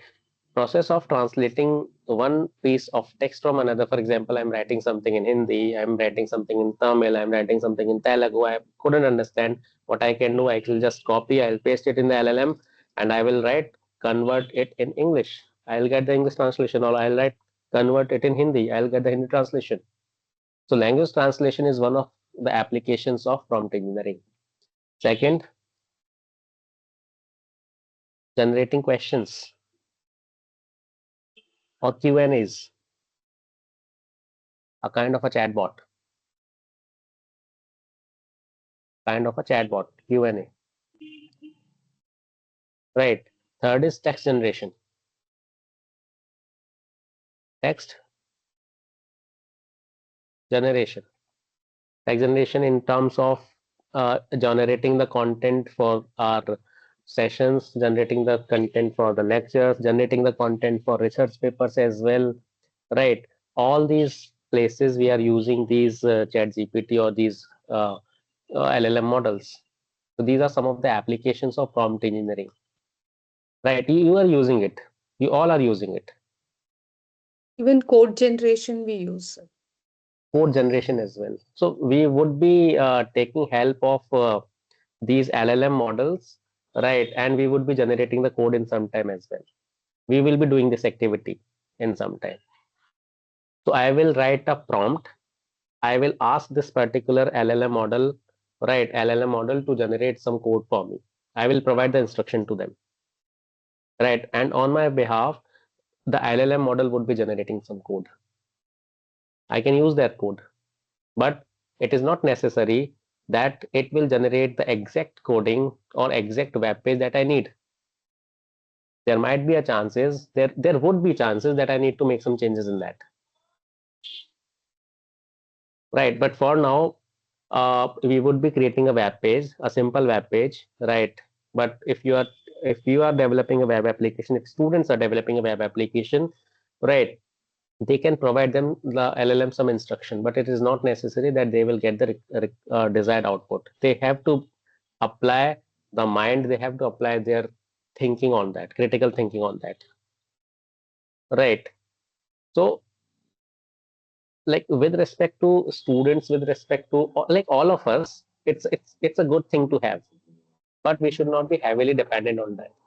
Whatever we are getting, right? Whatever we are getting, we should be cross-checking it, whether it is giving me the desired output, right? And then making it transitioning into a thing that is suitable for me. Right. We should not be accepting what everything is being generated from these LLM models. Right. So if I talk about some advanced techniques of LLM models, right? If I talk about some advanced techniques of LLM models,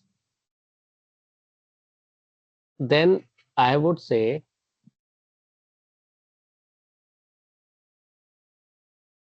advanced techniques. So first technique would be least to most prompting. Least to most prompting. Least to most prompting. Right. It can be understood as a layman example like asking for help step by step. Now you are providing the instructions to the LLM step by step. Right. And then each time you would be adding some more details. So for example, the first layman example that I've given you in the beginning, draw something, first instruction. Second instruction was draw a house. Third instruction was draw a house with one door, two windows, and etc. That particular example was least to most prompting, where every time when I'm writing a prompt to my LLM, I'm adding details. I'm adding some more details every time I'm writing the prompt, or every time I'm writing an instruction to my LLMs. that particular example will leads to most prompting, right? Second is chain of thought.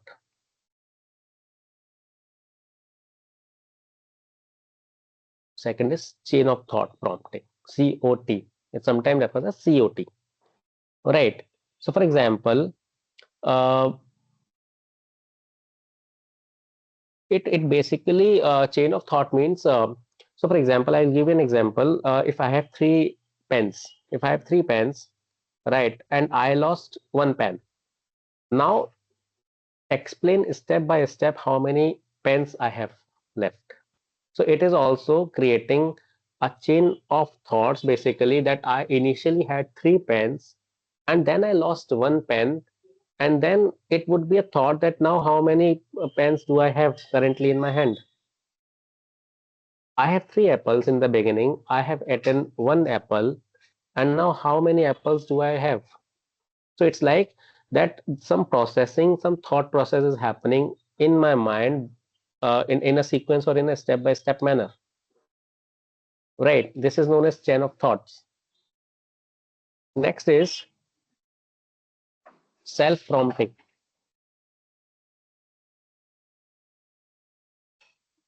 Self prompting.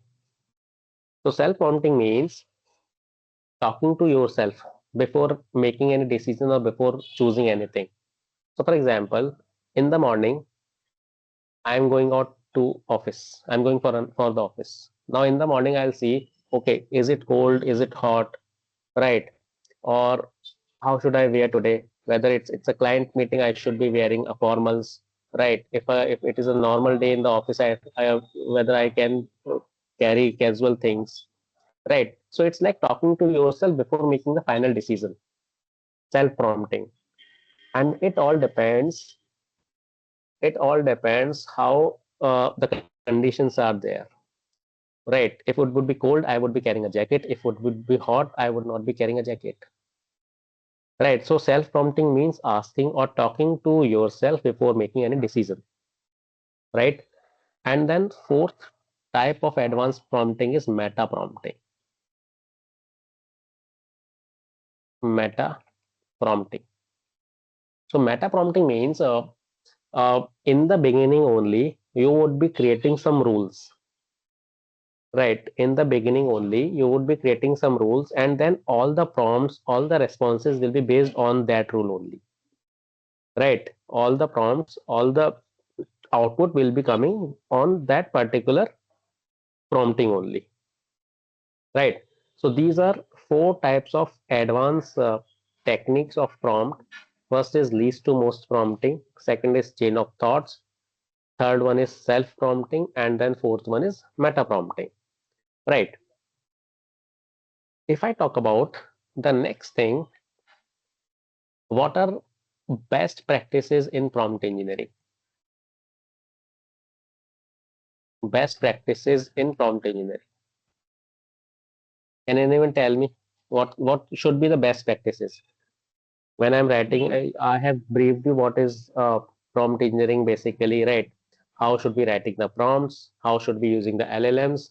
Now next is what should be the best practices that we need to follow while we are writing a prompt or while we are using prompt engineering? That is my question. Correct keywords. Sir, I think using correct keywords.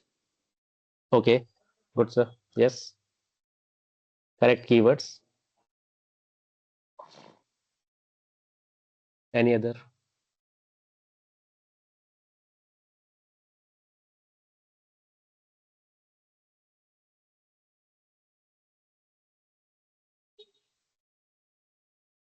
So, for example, when I'm writing a prompt, there should be there is an objective in my mind, right?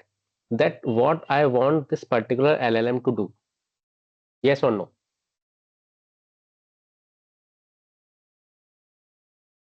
Yes or no?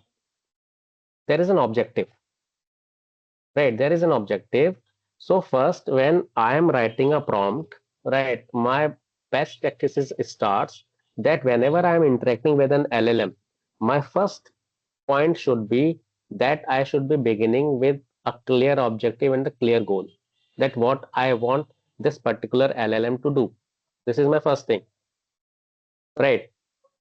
Second best practices can be uh, relevant and specific data to be provided to them, right? Because if you would be providing an unnecessary data, if you would be providing irrelevant data, then the prompt engineering, how the LLM would be working, they would start giving you some random outputs, right?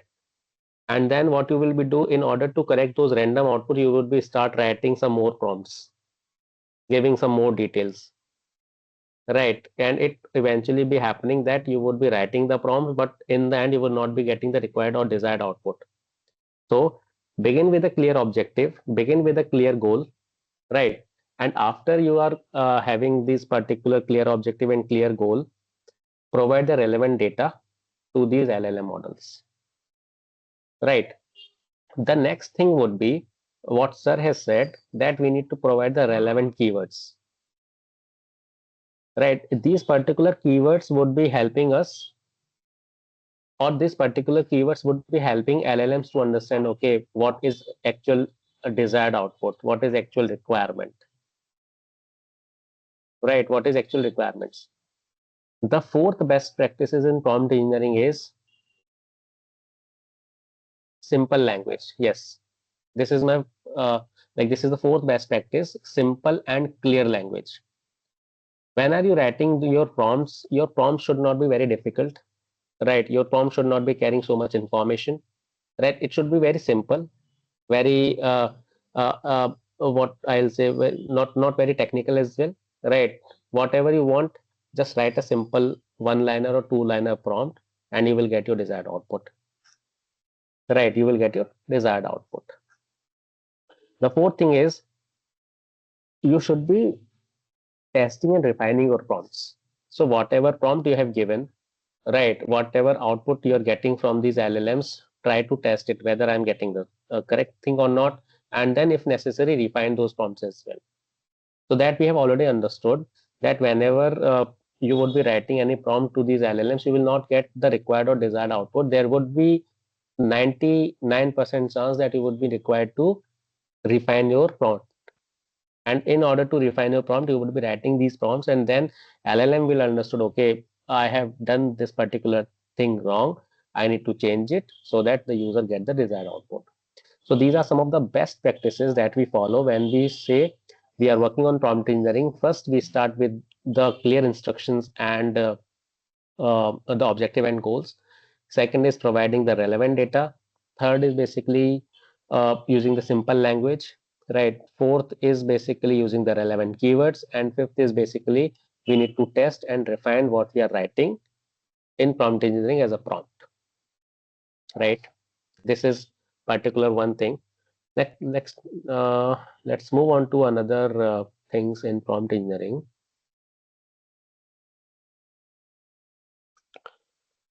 So, can you suggest what are some of the advantages and disadvantages of prompt engineering?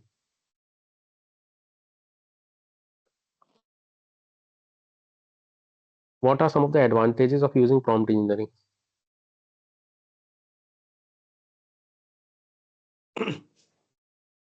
Can I speak something, sir? Sure, sir. Okay, okay. Sir, again, the same, we are used to telling to all our students and all across that everything is so prompt that, people's mind are becoming dumb nowadays. We are getting Yes. everything so prompt so easily. Yes. We are losing the sense of our creativity, our thinking power. This is what I can see. Mm-hmm. This is one of the major disadvantage I can see. And as far as advantage is concerned, Mm-hmm. we are getting prompt everything, so it's make our task very easier. If Right. we take it as as an aid, not as a disadvantage, ki if we have Mm-hmm. to suggest some idea or something, then we can use it, this prompt engineering, but elsewise it is making our generation dumb, what I think. Thank you, sir. Can I say it is improving our accuracy in doing the things? Yeah, if we take it I positively, then sure, sir. Yes. Yes. Second thing, it is enhancing our experience using AIs, enhancing experience to using AIs. And third is, I can say, cost effective. When we are working with any project, right, we are using these LLMs, we are using these things to generate some code. And regarding your disadvantages, sir, what you have mentioned was accurate and correct. So we have seen students, and whenever we visit any colleges or whenever we visit any when we talk the clients as well, when we talk the colleges as well, we have come across these things that students are depending heavily on these LLMs, right? They are generating their output, they are generating their project, they are actually developing their project with respect to these LLMs. But at the same time, they also need to apply their critical thinking on that as well. So they should not be exactly following what is being generated by these LLMs. They should be actually applying their mind. Okay, if this is happening, how it is happening? If this has happened, how this has happened? So all these things we also need to take care, right? So if I talk about future of prompt engineering, I can say it would be integrating with other technologies as well. Right, as we are saying that AI also being integrated with other technologies. So I can say prompt engineering will also be integrating to other technologies, integration with other techs, integration with other tech. Second is automation and increased efficiency. So these are some of the future perspective of prompt engineering. And in the end, I would say prompt engineering basically should not be only be limited to coding. It's not about coding. Prompt engineering is not coding, right? Prompt engineering is not coding. It's basically clear thinking. It's basically clear thinking and clear communication. If we have clear thought in our mind, and if we are clearly communicating to these LLMs, we'll get our desired output, right? So don't think that prompt engineering is basically related to coding. It's not about coding. I'm making clear it's not about coding. Just give me a moment. I will just plug in my charger.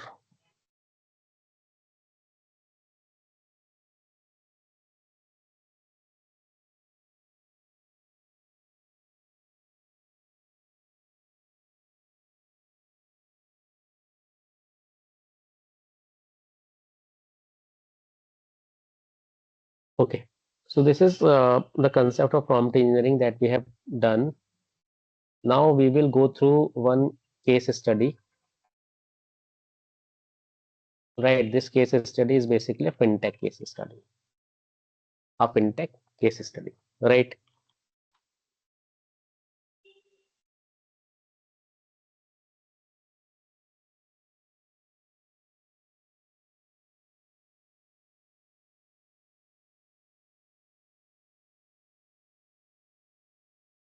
Is it visible to everyone? Can you confirm?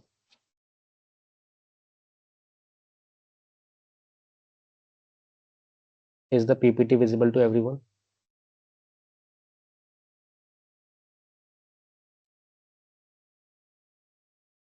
Okay, thank you.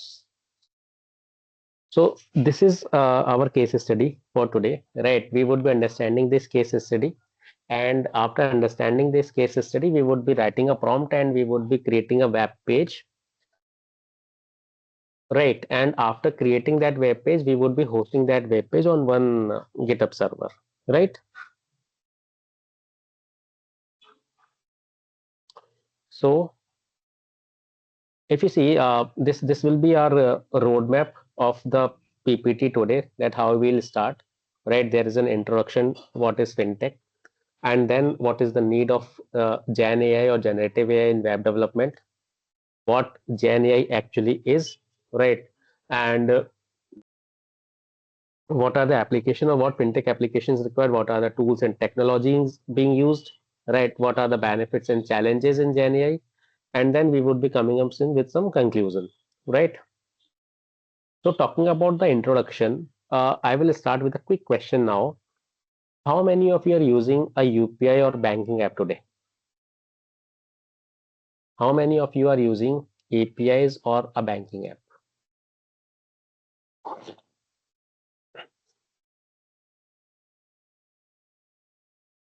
Almost everyone.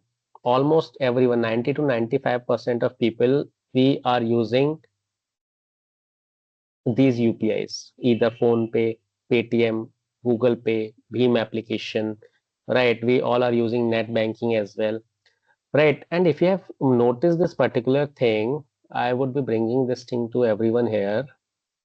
If you have noticed this particular thing, see, most of the applications or most of the payment applications that you have used, for example, Paytm. I'm just opening the UI of Paytm. See, this is the UI of Paytm. What is the main color that you see here? What is the main and dominating color here? Blue. Blue. If I open PhonePe,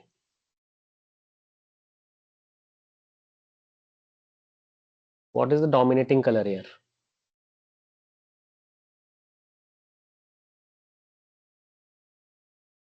Again, the shade of blue, sir. Blue. HDFC Net Banking. Blue. SBI. Blue. Blue.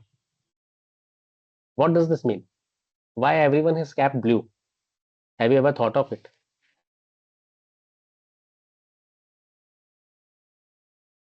Have you ever thought of it? So blue color basically symbolizes the security. Blue color symbolizes the security. That is why most of the UPIs, most of the banking applications that you will see, it will be heavily designed in blue color, so that whenever user is experiencing, whenever user is interacting with this application, the user feel a kind of a security when dealing with these applications. For example, I'm giving another example. If you have seen those food sites, Zomato, KFC, Pizza Hut, McD, all of them are colored, or all of them have their theme color as red. Yes or no? Yes. Yes, because there is another reason behind that, because red color symbolizes, or red color basically features this particular thing, like hungriness, or it attracts the foodie people. That is why most of the food websites, they are heavily dependent, or they are heavily using red color. And most fintech or most UPIs, most banking applications are using blue color, because it symbolizes the security that they are providing, right? So you have seen that fintech is revolutionizing nowadays. We have been using, we were using cash earlier, like if we talk about 15-20 years back, right? But now all of us are using these fintech applications, right? Everything is in our hands. We are barely using cash now, right? So building these fintech apps traditionally, if I want to build these fintech apps 15 years before, it would generally be requiring coding, generally requiring a design workflows, right? What is the input validation? What is the security that I need to maintain, right? But if I'm using AI, if I'm using Gen AI here in this fintech application, this is where all the game changes. Now, if I'm including Gen AI in fintech applications, I can easily create a dashboard. I can easily design the landing page, and we would be designing a landing page in some time, right? I hope you have studied Streamlit now. Sir has mentioned, Gopal sir has mentioned that you have just studied Streamlit today. So frameworks like Streamlit also allow us to convert these Python script, and Streamlit is also applying Gen AI, these concepts to these applications. right? So if I'm including GenAI in any application, it would be revolutionizing, saving my time, saving coding efforts, right? Saving user experience efforts, all these things. Now, need for GenAI infotech.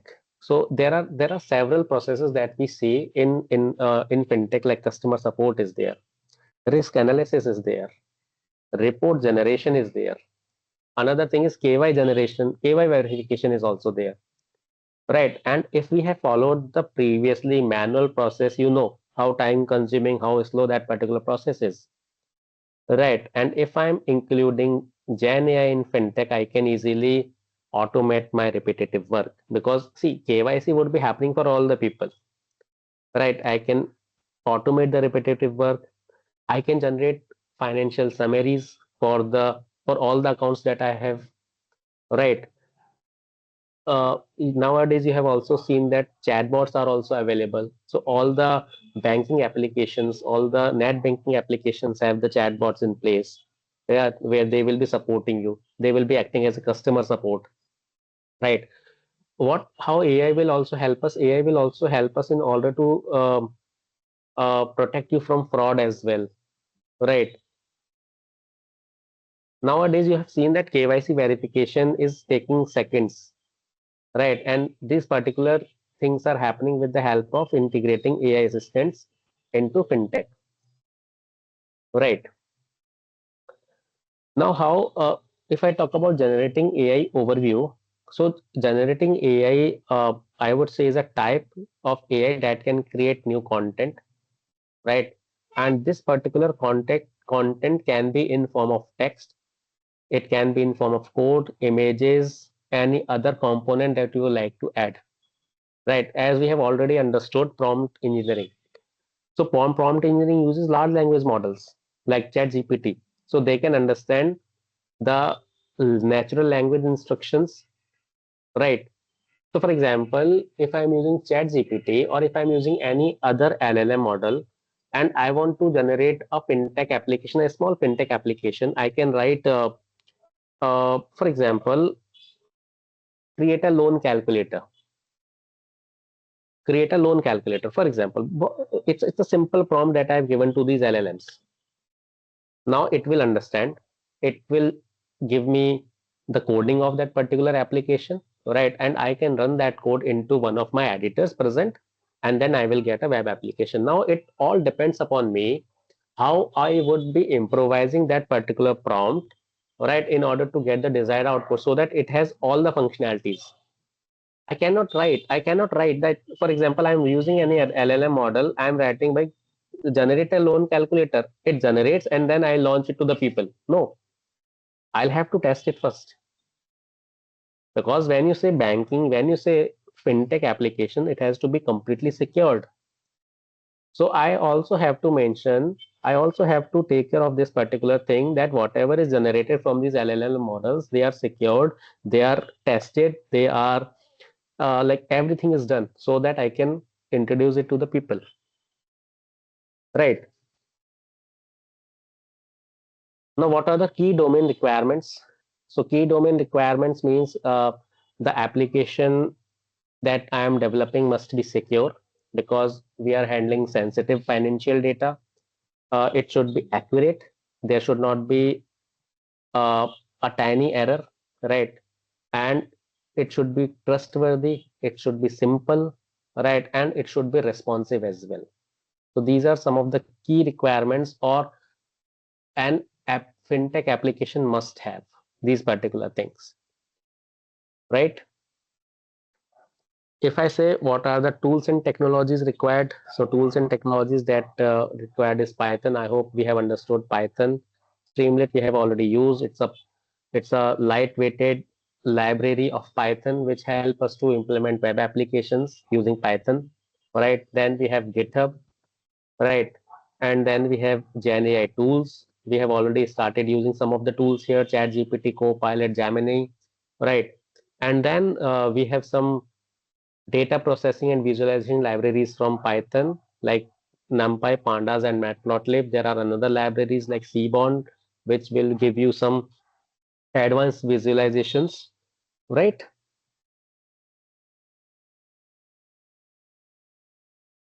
So now let's move into our hands-on activity, right?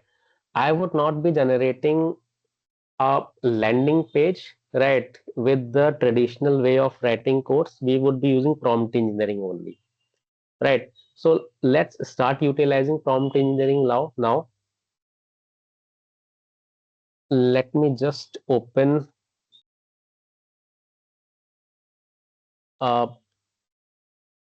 Visual Studio Code. So I hope you all are aware with Visual Studio Code. I think this is the 5th day of the FDP, and you all have been working on Visual Studio only, writing the codes, writing the HTML coding, writing CSS, applying the style, JS, and everything. You have been using Visual Studio only, right?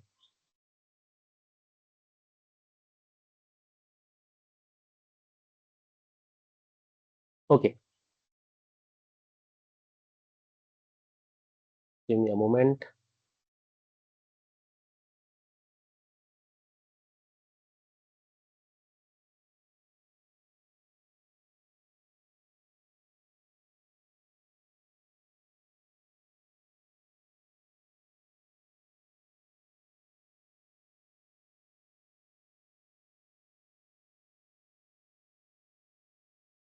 So here I have opened my VS Code. I hope my screen is visible to you, everyone. I request all of you to open the VS Code for yourself as well, right? Open the VS Code and create a new folder in that.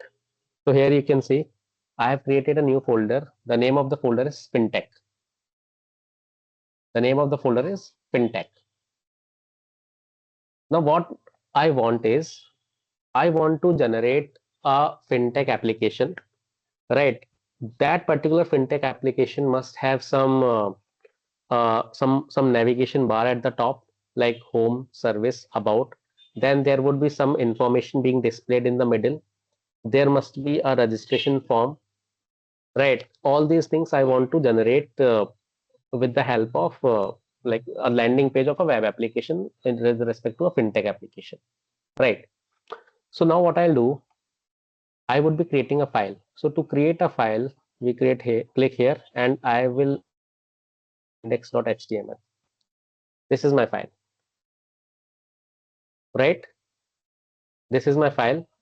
I've created a new folder. I've created a new file, index.html. Now in this particular file, I would be writing a prompt. So write a prompt, I would press Control I. It will allow a tab for me to write a prompt, right? I will write a prompt here that generate a full FinTech application page. FinTech application page. It can be, it would be including CSS, HTML, CSS, and JavaScript, right? With the following layout. With the following layout, I'm also giving a layout, right? Generate a full FinTech application page with includes HTML, CSS, and JavaScript with the following layout, right? And the layout, it would be including a sticky navbar. Let's have a sticky navbar section with left text, 3 service cards, for example. 3 service cards I have included, and it must be having let's include section with text and image, some section with text and image, a contact form. This contact form must have name, phone number, email, ID, and I'll also write a responsive user interface or UI. This is the particular prompt that I have written here. Okay, simple prompt. and then I'll create enter. Now see,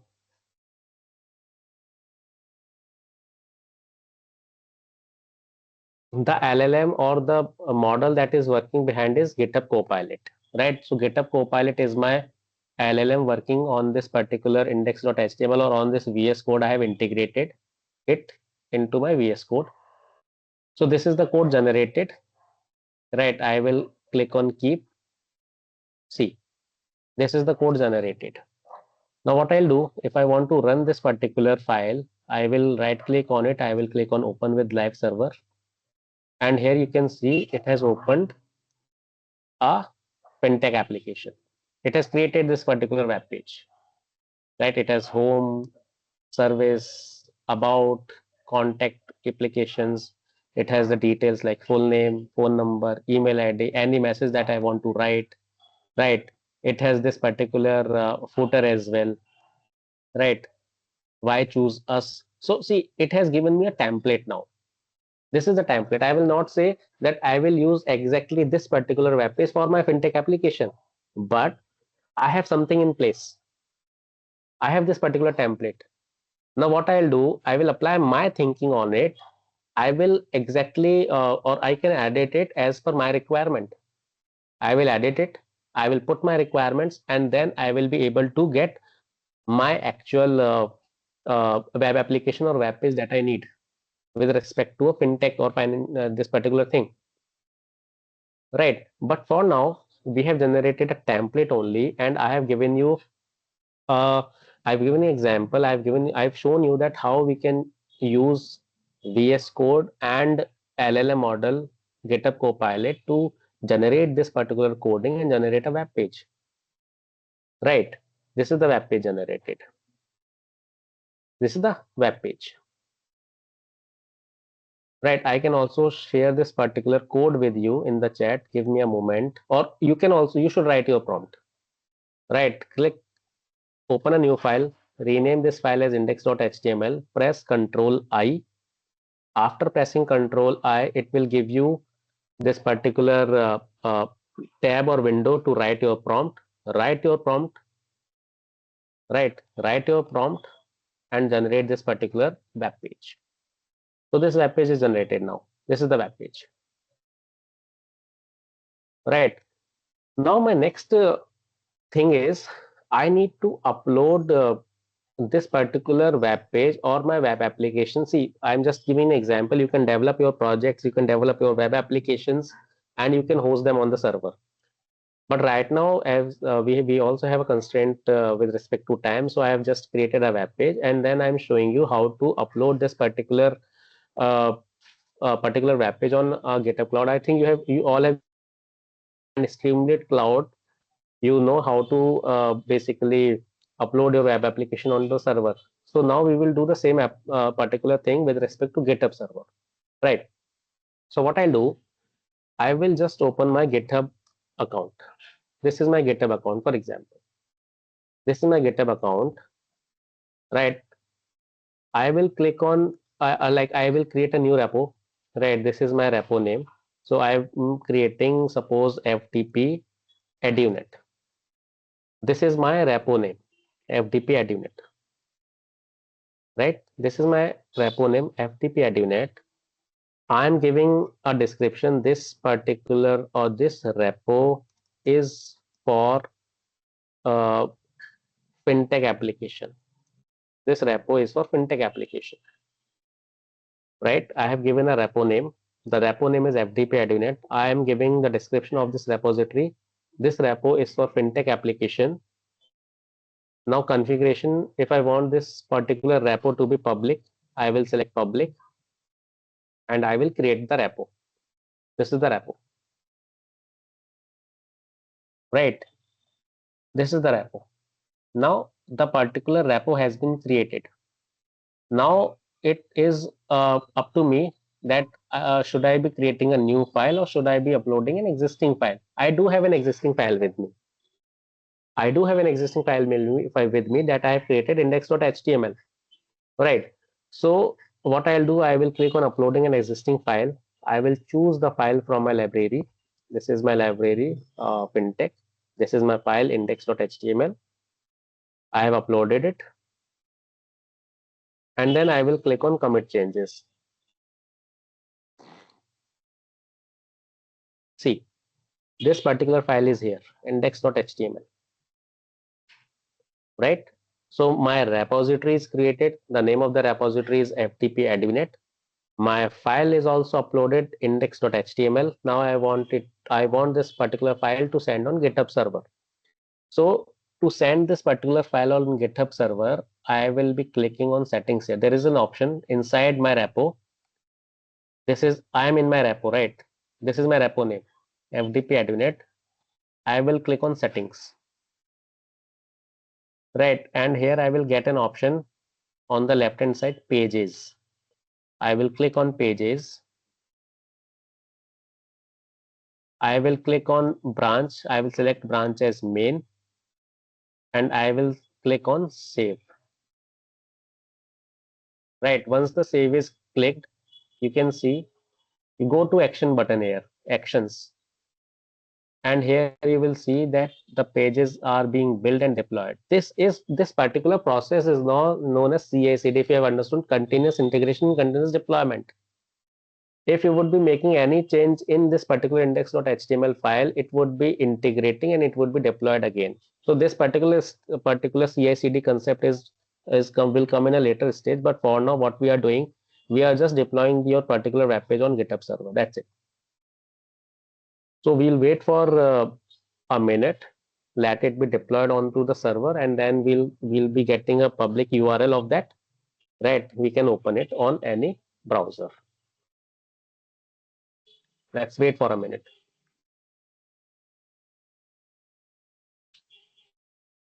See, now I can see pages built and deployed. I can see the green color tick mark. I will again come to settings. I will again click on pages, and here you can see I have got this public URL. It says your site is live at this particular page. If I open this particular page in new tab, see. And for example, if I share this particular link with you as well in the chat, you can also click on it.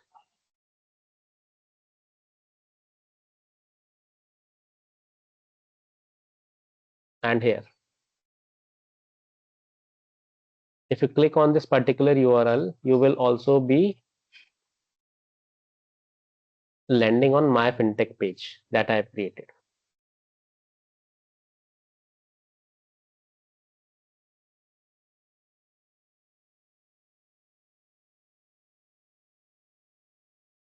So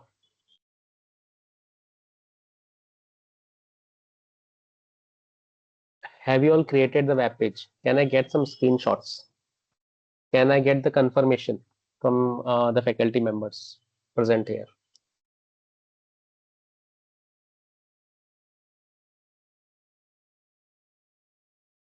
Great, ma'am, Sandhya ma'am. So we started with prompt engineering, some basic concepts of prompt engineering. I hope you have got the idea what actually prompt engineering is, how should be writing the prompts, what are some of the best practices, what are some of the techniques, what will be the applications of prompt engineering, right? And then we saw one application on GenAI, which is fintech application, creating a fintech application. Then we created a landing page of that fintech application, writing the prompt, right? And then we basically deployed that particular web application or web page onto a server, which is GitHub server, right? So there are some later stages as well. Like I have told you that there is a concept of CI and CD where I can be continuously integrating some of my some other parameters, some other instances into my web application, and then it would be directly deploying onto the server. So this is concept of CI and CD, but we'll not be discussing it right now. So this was it from my end. So I hope you have enjoyed the session on prompt engineering and the related applications, right? If you have any questions now, please let me know. I can take the questions. Otherwise, it is up to you, Gopal sir.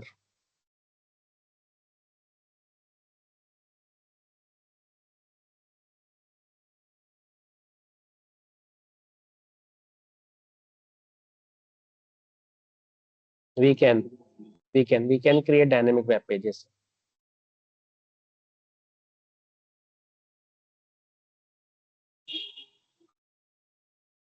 Thank you, Shashankji.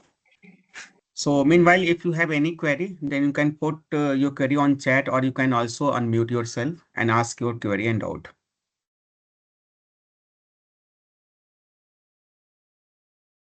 Kiranji, are you there?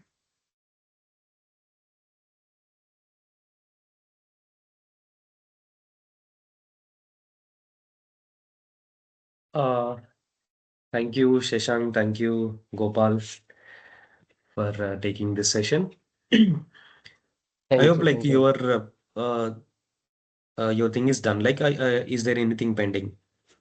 No, it's done. Yeah. Thanks for the confirmation. So can we take this forward now? Yes, yes. Yeah. So once again, good afternoon, faculties. Now we have officially completed our final day of FDP, and now we are going to share a lot of information about the certification, the assessments, and the feedback, and everything. So before sharing the information to you, I wanted to take a few feedbacks from the faculties. Whoever is interested to share their genuine feedback to us, it will be really great. At the same time, and we will be also connecting with you individually if you are willing to share your feedbacks, and we will be sharing a Google form in the WhatsApp group, and you can also nominate yourself, and we can also connect with you in the next coming weeks, and we can also take a detailed feedback from you, right? So if any faculty is interested to share their feedbacks, please you can unmute, and you can also please share the feedback. And while you are sharing, and we request you to I know that you have gained a lot of information from this 5 days of FDP, and we also wanted to know and how you are going to share this knowledge to the students, right? The intent is you are also getting trained, and you are also sharing this knowledge to the students. And if you have already started sharing the knowledge to the students, you can also share that experience to us. So yeah, the floor is to you. Like if any faculty is interested to share, you can also unmute, and you can share the feedback. And if you want to type any feedback in the chat box, you can also do that. Good morning, sir. So good, Ankur sir, please. Yeah, sir, can I initiate?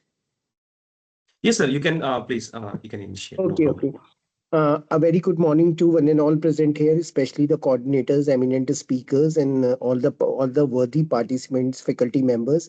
Actually, I am taking care of BB and MBA program. Initially, I thought कि this FDP is going to be more for technical kind of people. You know, more people associated with computer applications, web development, and all that. But after pursuing this FDP, whatever time I receive for the benefit of my students, BB and MBA, I came that I have, comprehended too much knowledge about the applications of this modern web development and how it can be utilized and how it can be useful for management and commerce student. See, this is a very good FDP, and I learned a lot in terms how, and I am going to impart this particular knowledge to my student, to my classes, that even the management and the commerce student have to learn all these kind of things to make their product superior, make their services superior, and especially the like prompt engineering and all that, how they can be make a better use of it. Thank you for this wonderful FDP, sir. I'm really thankful and grateful to all the organizers and all the speakers. Thank you, sir. Thank you, Ankur sir. Thank you so much for sharing your feedback. So yeah, any other faculties want to share their feedback also, please. You can also on your camera. We can also see your uh, uh, see you like while you are sharing the feedback.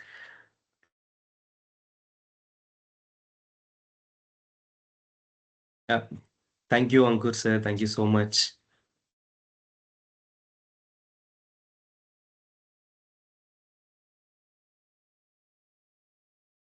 And I'll keep the chat box active so that we can see some feedbacks coming in.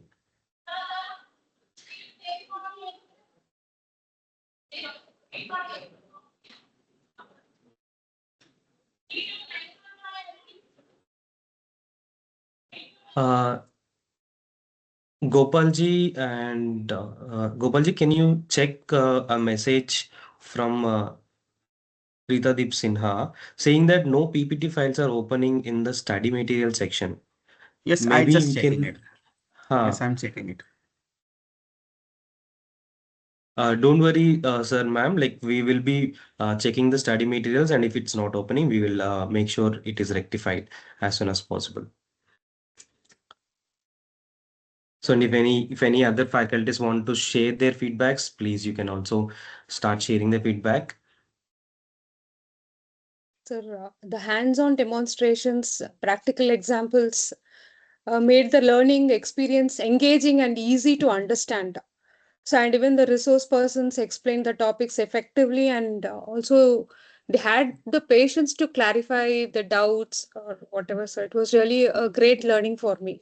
Thank you, sir. It was well organized and well tailored. The topics were properly tailored so that we can understand step by step.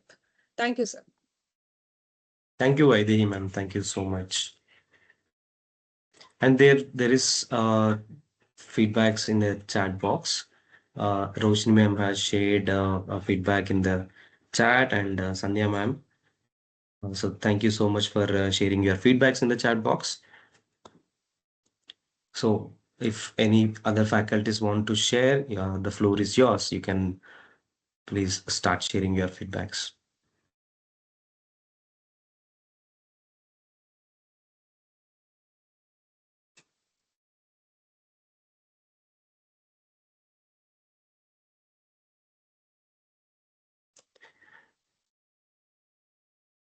There is one more feedback from Sharafunisa.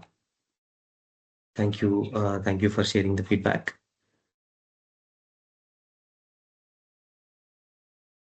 Yeah, I think I can see the silence. I think no faculties want to share the feedback. And if we will be, however, we will be sharing the Google form in the WhatsApp group. You can also nominate yourself, and we can have a detailed feedback discussion session in the coming weeks.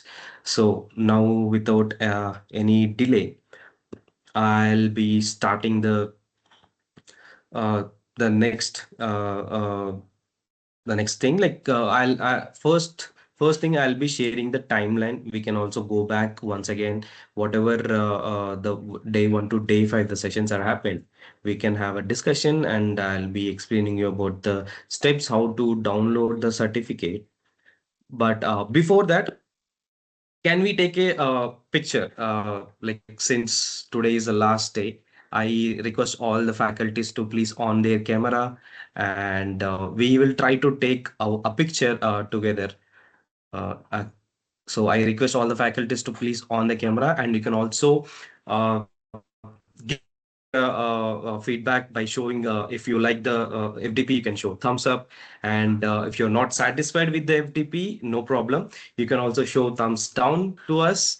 So that if there is anything to be corrected, we can also work. So I'll give a count 1, 2, 3. Then we can show the thumbs up or thumbs down, and then we will take a screenshot. I think Gopalji, you can help me to take the screenshot, right? So I request all the faculties to please on the cameras now.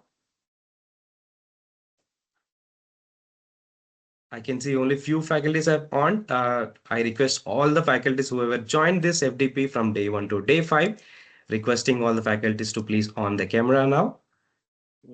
Wait, sir, wait. Yes, it won't take much time. We will close it in 2 minutes. Please on your cameras now. Vaidehi ma'am, Anish, Divya ma'am, Prashanti ma'am, you can please on your cameras.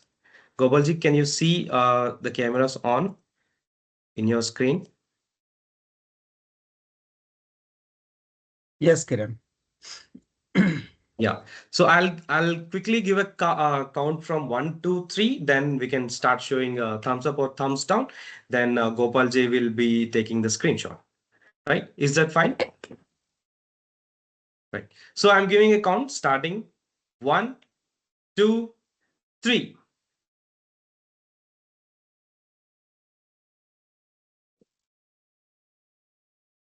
Gopal Ji, let us know once the screenshot is done.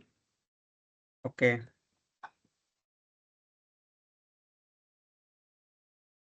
Just a minute. Yeah. Sorry. Can you please the faculties, can you keep hold for 30 seconds or 1 minute so that like we can also take some screenshot.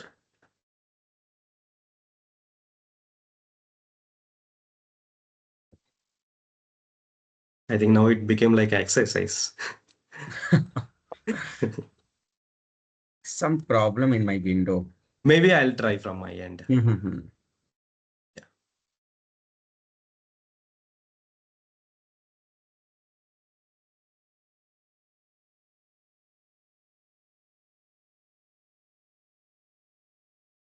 Yeah, I'll give a count once again. Sorry for the delay, faculties. Like I'll just give a count. I'll take a screenshot from my end. 1, 2, 3. You can show.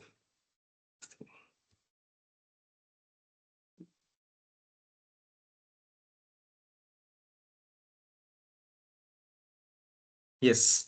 Thank you so much. Thank you so much, faculties, for owning your cameras and showing your genuine feedback to us. Now, without any delay, I'll share my screen and we can also discuss the timeline once again. And I'll explain you the next process, how to officially close this FTP. So let me know once my screen is visible to you all.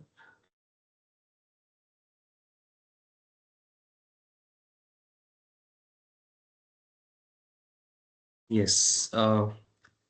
Is my screen visible to you all? If yes, Yes, you yes. can. Yes, sir. Yes, Yeah. sir. Yes. Thank you. Thank you so much for the confirmation. So you can see the timeline of the FDP. So like from 2nd February to 6th February, we have done this faculty development program.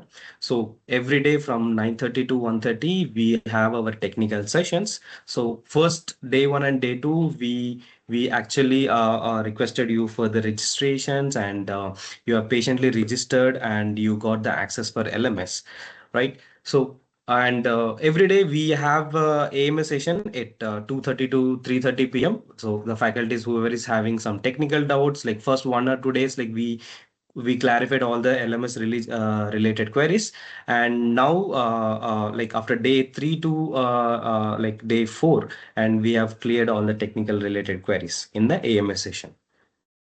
And like actually the industry guest session should be happening on day 4, but due to some challenges, we kept that industry guest session on day 5, that is February 6th.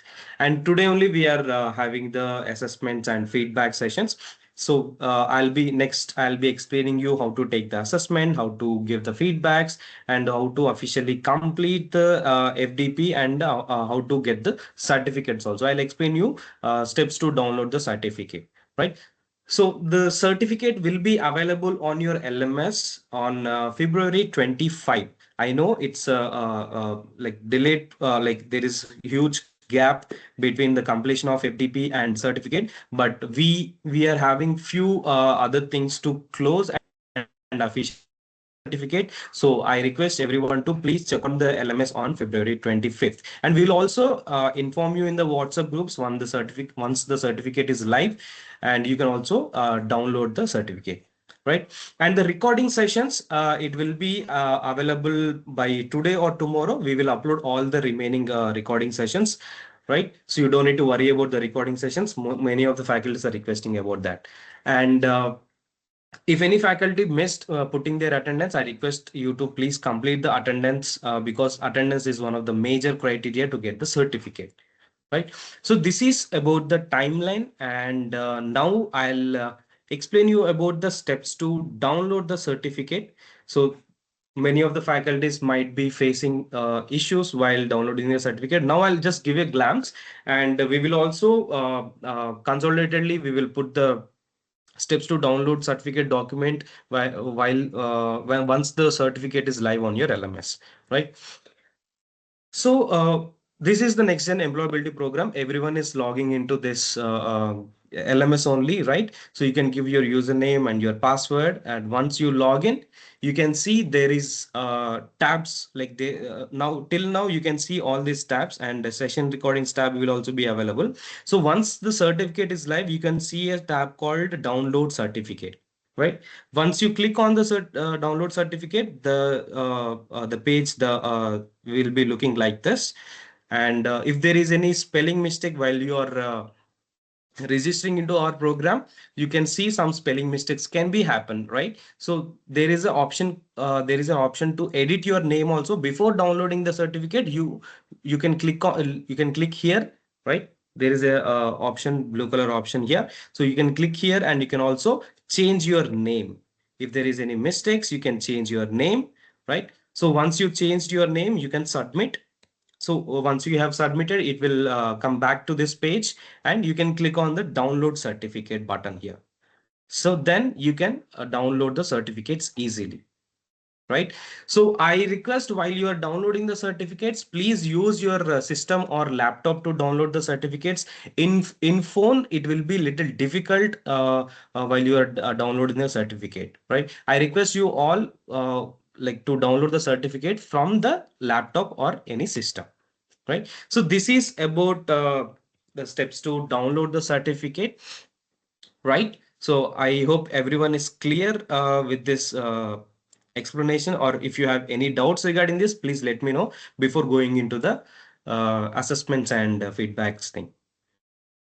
Can I get some response? Is it clear? You can also give some thumbs up reactions or anything so that I'll also understand. Oh, the screen is not visible. Is it? Yeah. Yes. Thanks for the reactions. Now I'll take you to first let me log in into the LMS with my demo credentials.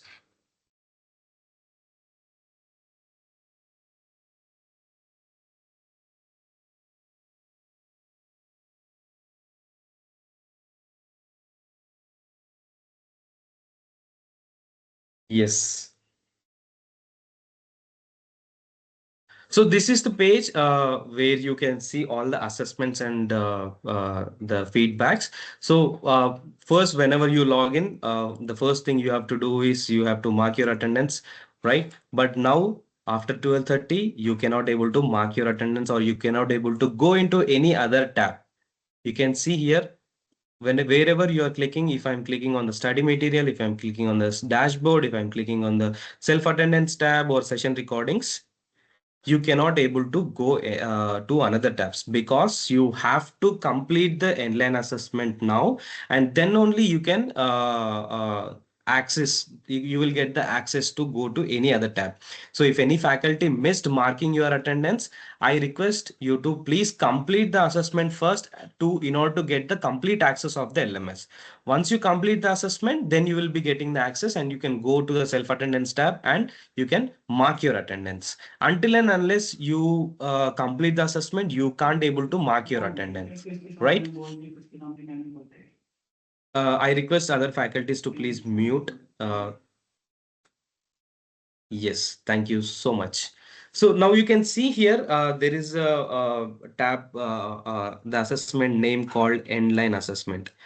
Hope everyone can see the screen, and hope everyone is like understanding what I'm trying to say, right? So there is a assessment called Endline Assessment, and you have to click on the attempt now, right?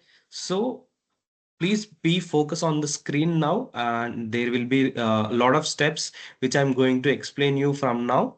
And I'll take a demo assessment in front of you so that you can also do the same in your LMS, right? Now I'm clicking on the assessment tab. you can see here the endline assessment. There will be two types of assessment. One is endline assessment, another one is a final assessment.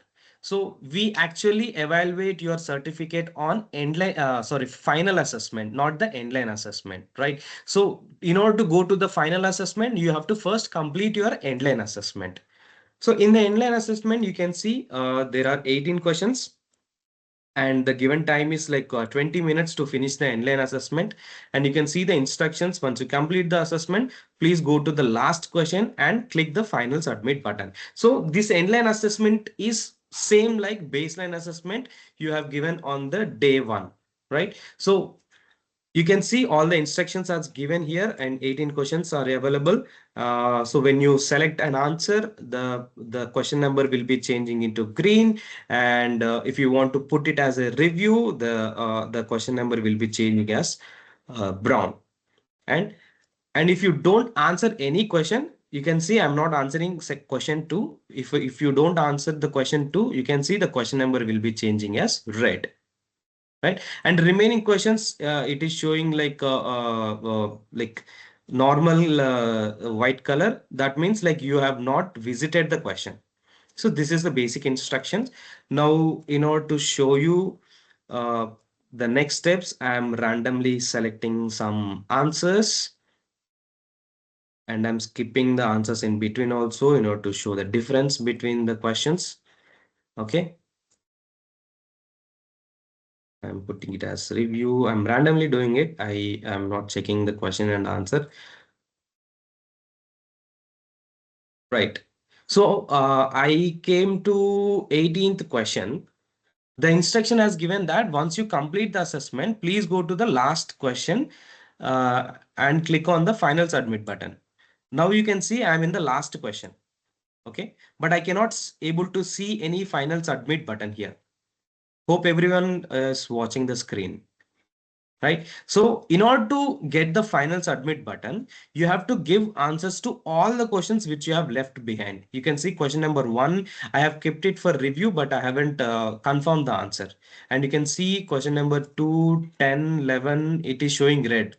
That means like I have not even given answer. So what I have to do, I'll go to the question number 1. I'm confirming the response. So when I confirm, you can see the question number 1 has been changed into green. Likewise, I'm answering the question 2 and question number 6. I'm confirming the response. Question number 7, I'm just giving answer. 10, I've given the answer. 11 also. And 13, I'm confirming the response. 15, it is done. Right. Now I'm coming to the question number 18. I'm going to the last question. Now you can see a final submit button here, right? So until and unless I gave all answers in the endline assessment, I cannot able to see the final submit button. Okay, so now you can click on the final submit button. And some of the faculties, you might also face this issue while you are giving answers. The question number won't be moving forward, or you might have selected the question. For example, let's say 10th question, I have given answer. But when I'm clicking on the next button, so when you are clicking, the answer is not getting selected. So in that case, there might be an technical issue. What you can do, you can also refresh the page. Okay, and you can see when you refresh the page, everything is like gone here. But when I click next, the answer already been selected. Like whatever I have given earlier, it has been already selected. So that like you can, when you click on the next, it will automatically selected the answer whatever you have given earlier. So you don't need to worry about that. You can do multiple refreshes. Okay, whenever it is like hanging, or whenever it is showing some glitch, you can give multiple refresh and you can see this. And you can come to the 18th question and you can submit it. Hope I'm clear. Can I get some response if I'm clear? Yes, sir. Can you just clear? So can you repeat, please? This one, ma'am, the refreshing the page. Yes, sir. Yes, sir. Yes, ma'am. So what happens, no, whenever if there is any network issue from your side, or whenever some like today, like most of the faculties will be joining and taking this assessment test, right? So our bandwidth might get a little affected, or it might can like it might give you some trouble. So like not the trouble, but sometimes it happens.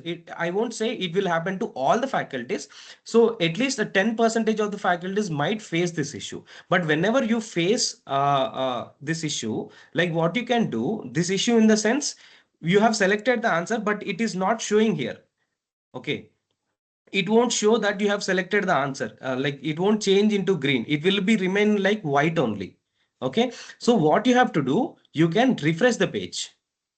When you refresh the page will look like this, like whatever the answers you have given, you can see all the questions have become white. You don't need to worry about that. Whatever the answers you have already given, no, it has been already taken. But the only thing you have to do, you can click on the next. If you see, when I click on the next, the answers, whatever I have given, it is taking. See, I'm just clicking on the next only. Everything is changing into green, right?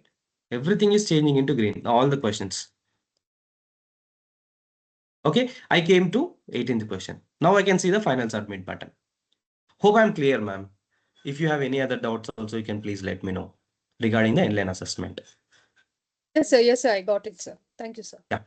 Thank you, ma'am. So now I'm submitting my final assessment, right? Sorry, final submit button. I can see final submit button here. I am submitting the endline assessment. So whenever you click on the assessment, you can see the first thing is endline assessment with 18 questions. So you, in the 18th question, please read the instructions while you are giving this thing. Now I'm clicking, I'm submitting the endline assessment now. And when I click on the endline assessment, it will ask like, are you sure you want to submit? Yes, I'm sure I'm submitting the endline assessment now.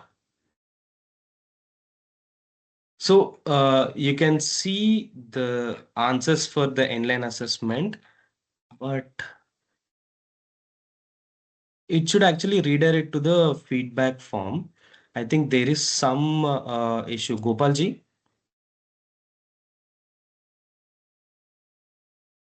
Gopalji, are you there?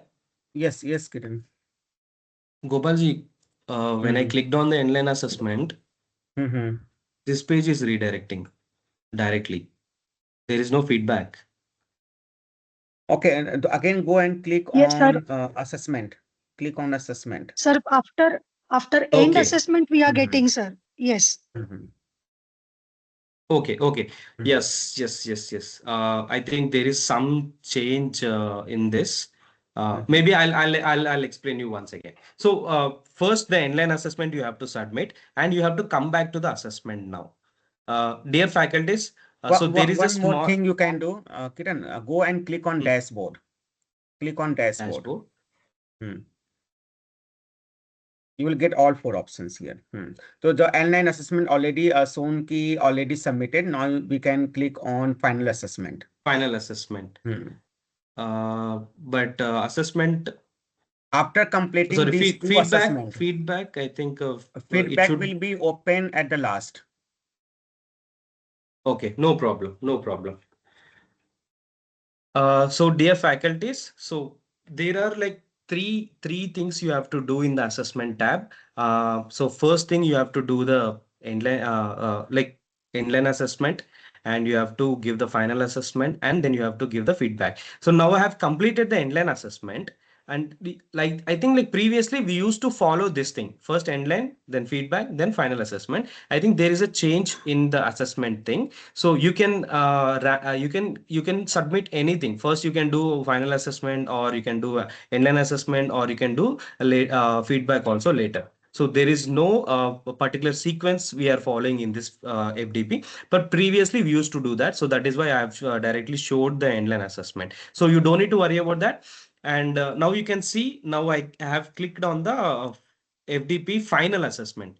This final assessment is very important to all the faculties, because this will give you the certificate. If you if you get the 60% of the 60% and above percentage of score in this assessment, you will be getting the completion certificate, right? So this will give you you will fall under the completion certificate or you will fall under the participation certificate, right? So I request all the faculties to be very, very careful while you are giving the FDP final assessment, right?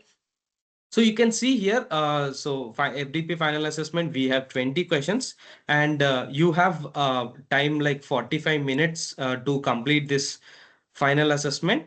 And you can see 20 questions are available. In the endline assessment, it is 18. The final assessment, it is 20. So the score, the certification criteria depends on the final assessment, which is 20 questions, right? Now you can see the same process which we follow as the endline assessment. Same, you have to select the answer. When you select the answer, it will be changing into green. When you skip the answer, it will change into red. And you can see in the instruction, same instruction, you have to go to the last question to click the final submit button, right? Now I'm randomly selecting some answers, right? In order to show you, I'm just selecting some answers here.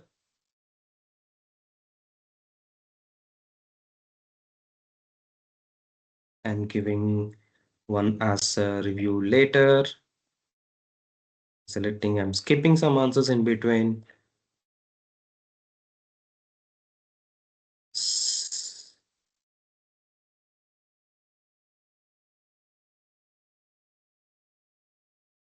Okay, I came to the 20th question. Now you can see a final submit button. Okay.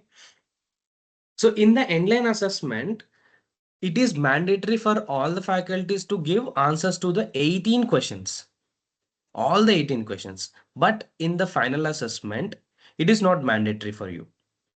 Whatever the answers you feel it's right, you can give it. If you don't know the answer, you can also skip it, and you can also come to the 20th question. You can see the final submit button. That it is not mandatory that you have to give all the 20 questions. But if you are confident enough about the answers, you can give all 20 questions. All 20 questions you can answer for this thing, and you can come to the 20th question. You can see the final submit button, right? And whatever the questions I have not visited, I'm just visiting it. And I'm giving some answers, right? I'm confirming the response for the questions which I have left. Right now, I'm coming to the 20th question. Right now, I can see the final submit button here.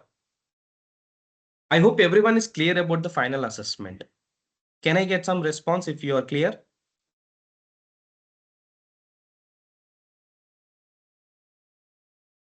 All the faculties are clear about the final assessment? I'm waiting for your response. Yes. Please give the response. Yes, ma'am. Thank you so much. Thank you so much. If you have any doubts also, please let me know about the final assessment. I can wait for 10 to 20 seconds if you're. Yes, I'm getting good response that faculties are clear. Thank you. Thank you. Now I'm clicking on the final submit button. I'm submitting the final assessment. There is a question that what is the timeline for the assessment? You have to close the assessment by today only, because today, in the sense today by 5 p.m. you have to close the assessment. The deadline is 5 p.m. If you are crossing the 5 p.m., it will be difficult for you to mark your attendance. Like most of the faculties, I know that 50% of the faculties have marked their attendance in the morning only, but until and unless you complete the final assessment and the endline assessment, you won't get the access to mark your attendance today. So I request you to complete endline assessment and final assessment as soon as possible to get the access of LMS, and you can go to the self-attendance tab. Now you can see if I'm clicking on the self-attendance tab, it will show that please submit the endline assessment. Please submit the the assessments to be closed first. You can see I'm clicking on the self-attendance tab. It is not redirecting me to mark my attendance. So what you can do, you have to complete the assessments first, and then you can mark your attendance. Now you can see I came back without submitting the final assessment. Actually, I came back. Right. And I have given answers to all the questions. But now you can see when I click on the next button, you can see whatever the questions, whatever the answers I have given, it is taking.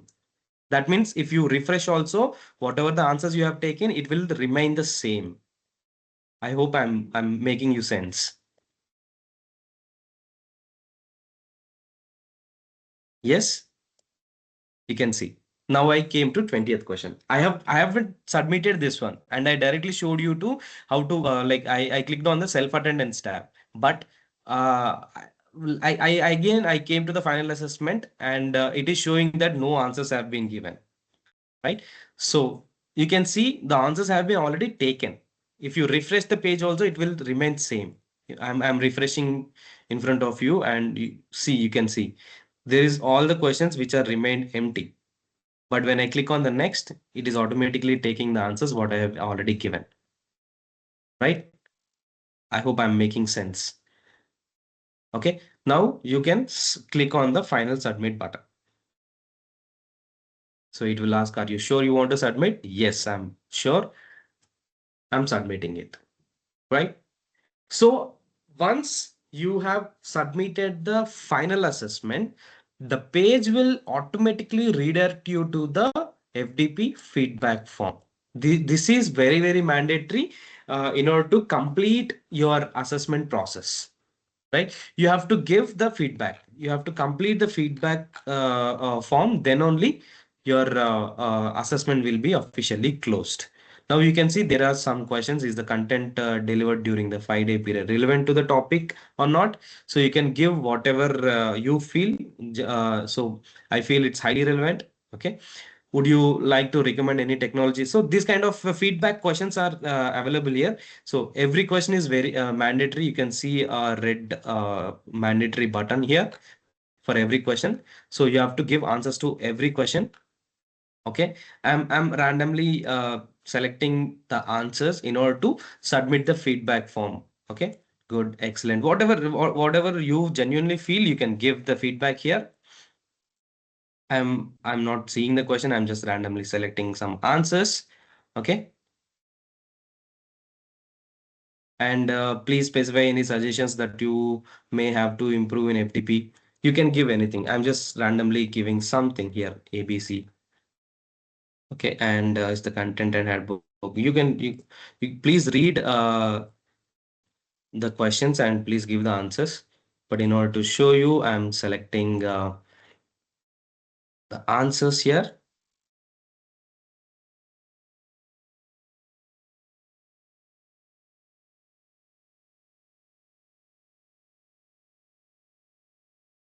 Done. So you can see I have marked all the questions, like I have given the feedback, I have filled everything in the feedback form, and now I'm clicking on the final, the submit button, the feedback form submit button, right? Now I'm clicking on it. It has been taken. Maximum attempts reached. Maybe I'll refresh, or maybe I'll go back to the assessment tab again. Yes, it has been successfully submitted. So basically, you have to give the final assessment. You have to give the endline assessment. Okay. I don't know why it is showing. This time, I think it is little problematic. Gopalji? Only you will see here FDP final assessment, and yes, only one Yeah, option. why? Yeah, but it is showing, see, final assessment, final assessment. Oh, there will be some glitch. Okay, let's talk with Yeah. na. Can we add Harsh into the call? Maybe Harsh can support us. I'll add him.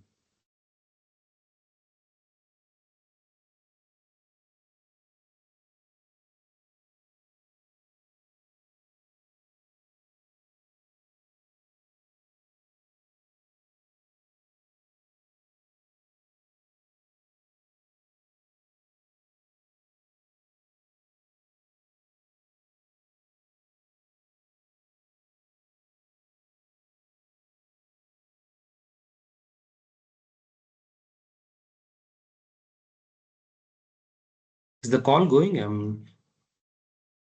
Gopalji? I think Harsh is on another call. Yeah, Harsh has joined. Okay. Achha. Hi, Harsh. Harsh, are you there? Yeah, yes. Harsh, actually, we are facing some assessment issue on the LMS. Can you please check that? I'll show my screen to you. Yes. So I'm clicking on the assessment tab here. So actually, I have completed the inline and the final assessment. But when I see here, it is showing FDP final assessment, FDP final assessment, two assessment it is showing. And it is not giving any information about the assessment and the feedback as well.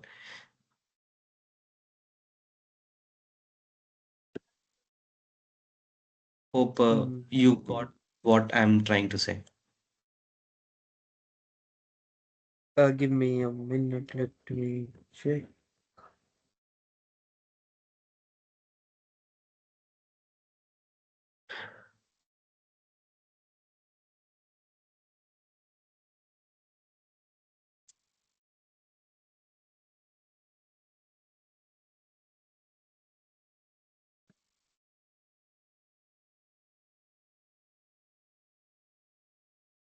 Can you share this email ID with me?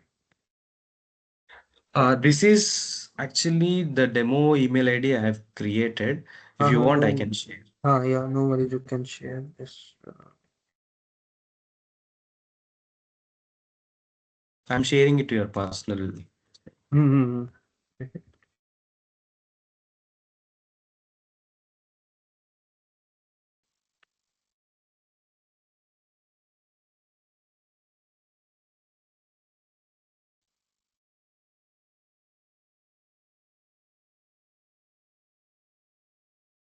Kiran, might be possible. The problem is, faced on your email ID. I got one chat message.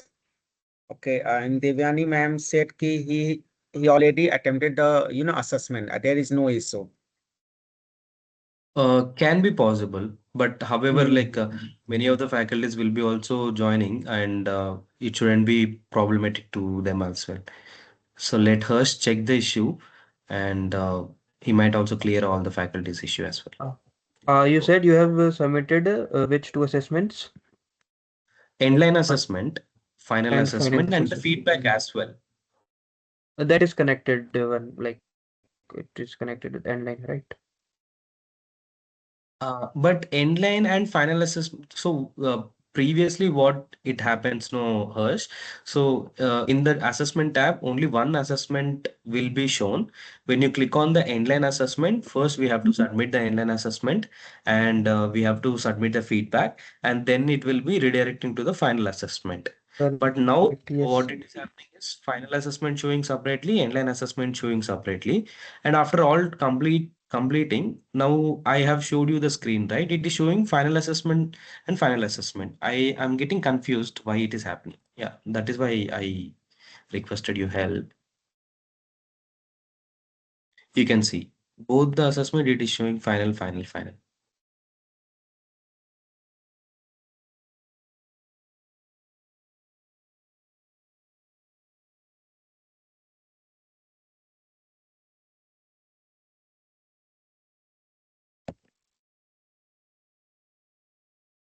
Yeah, you can see Shivakumar sir also facing the same issue.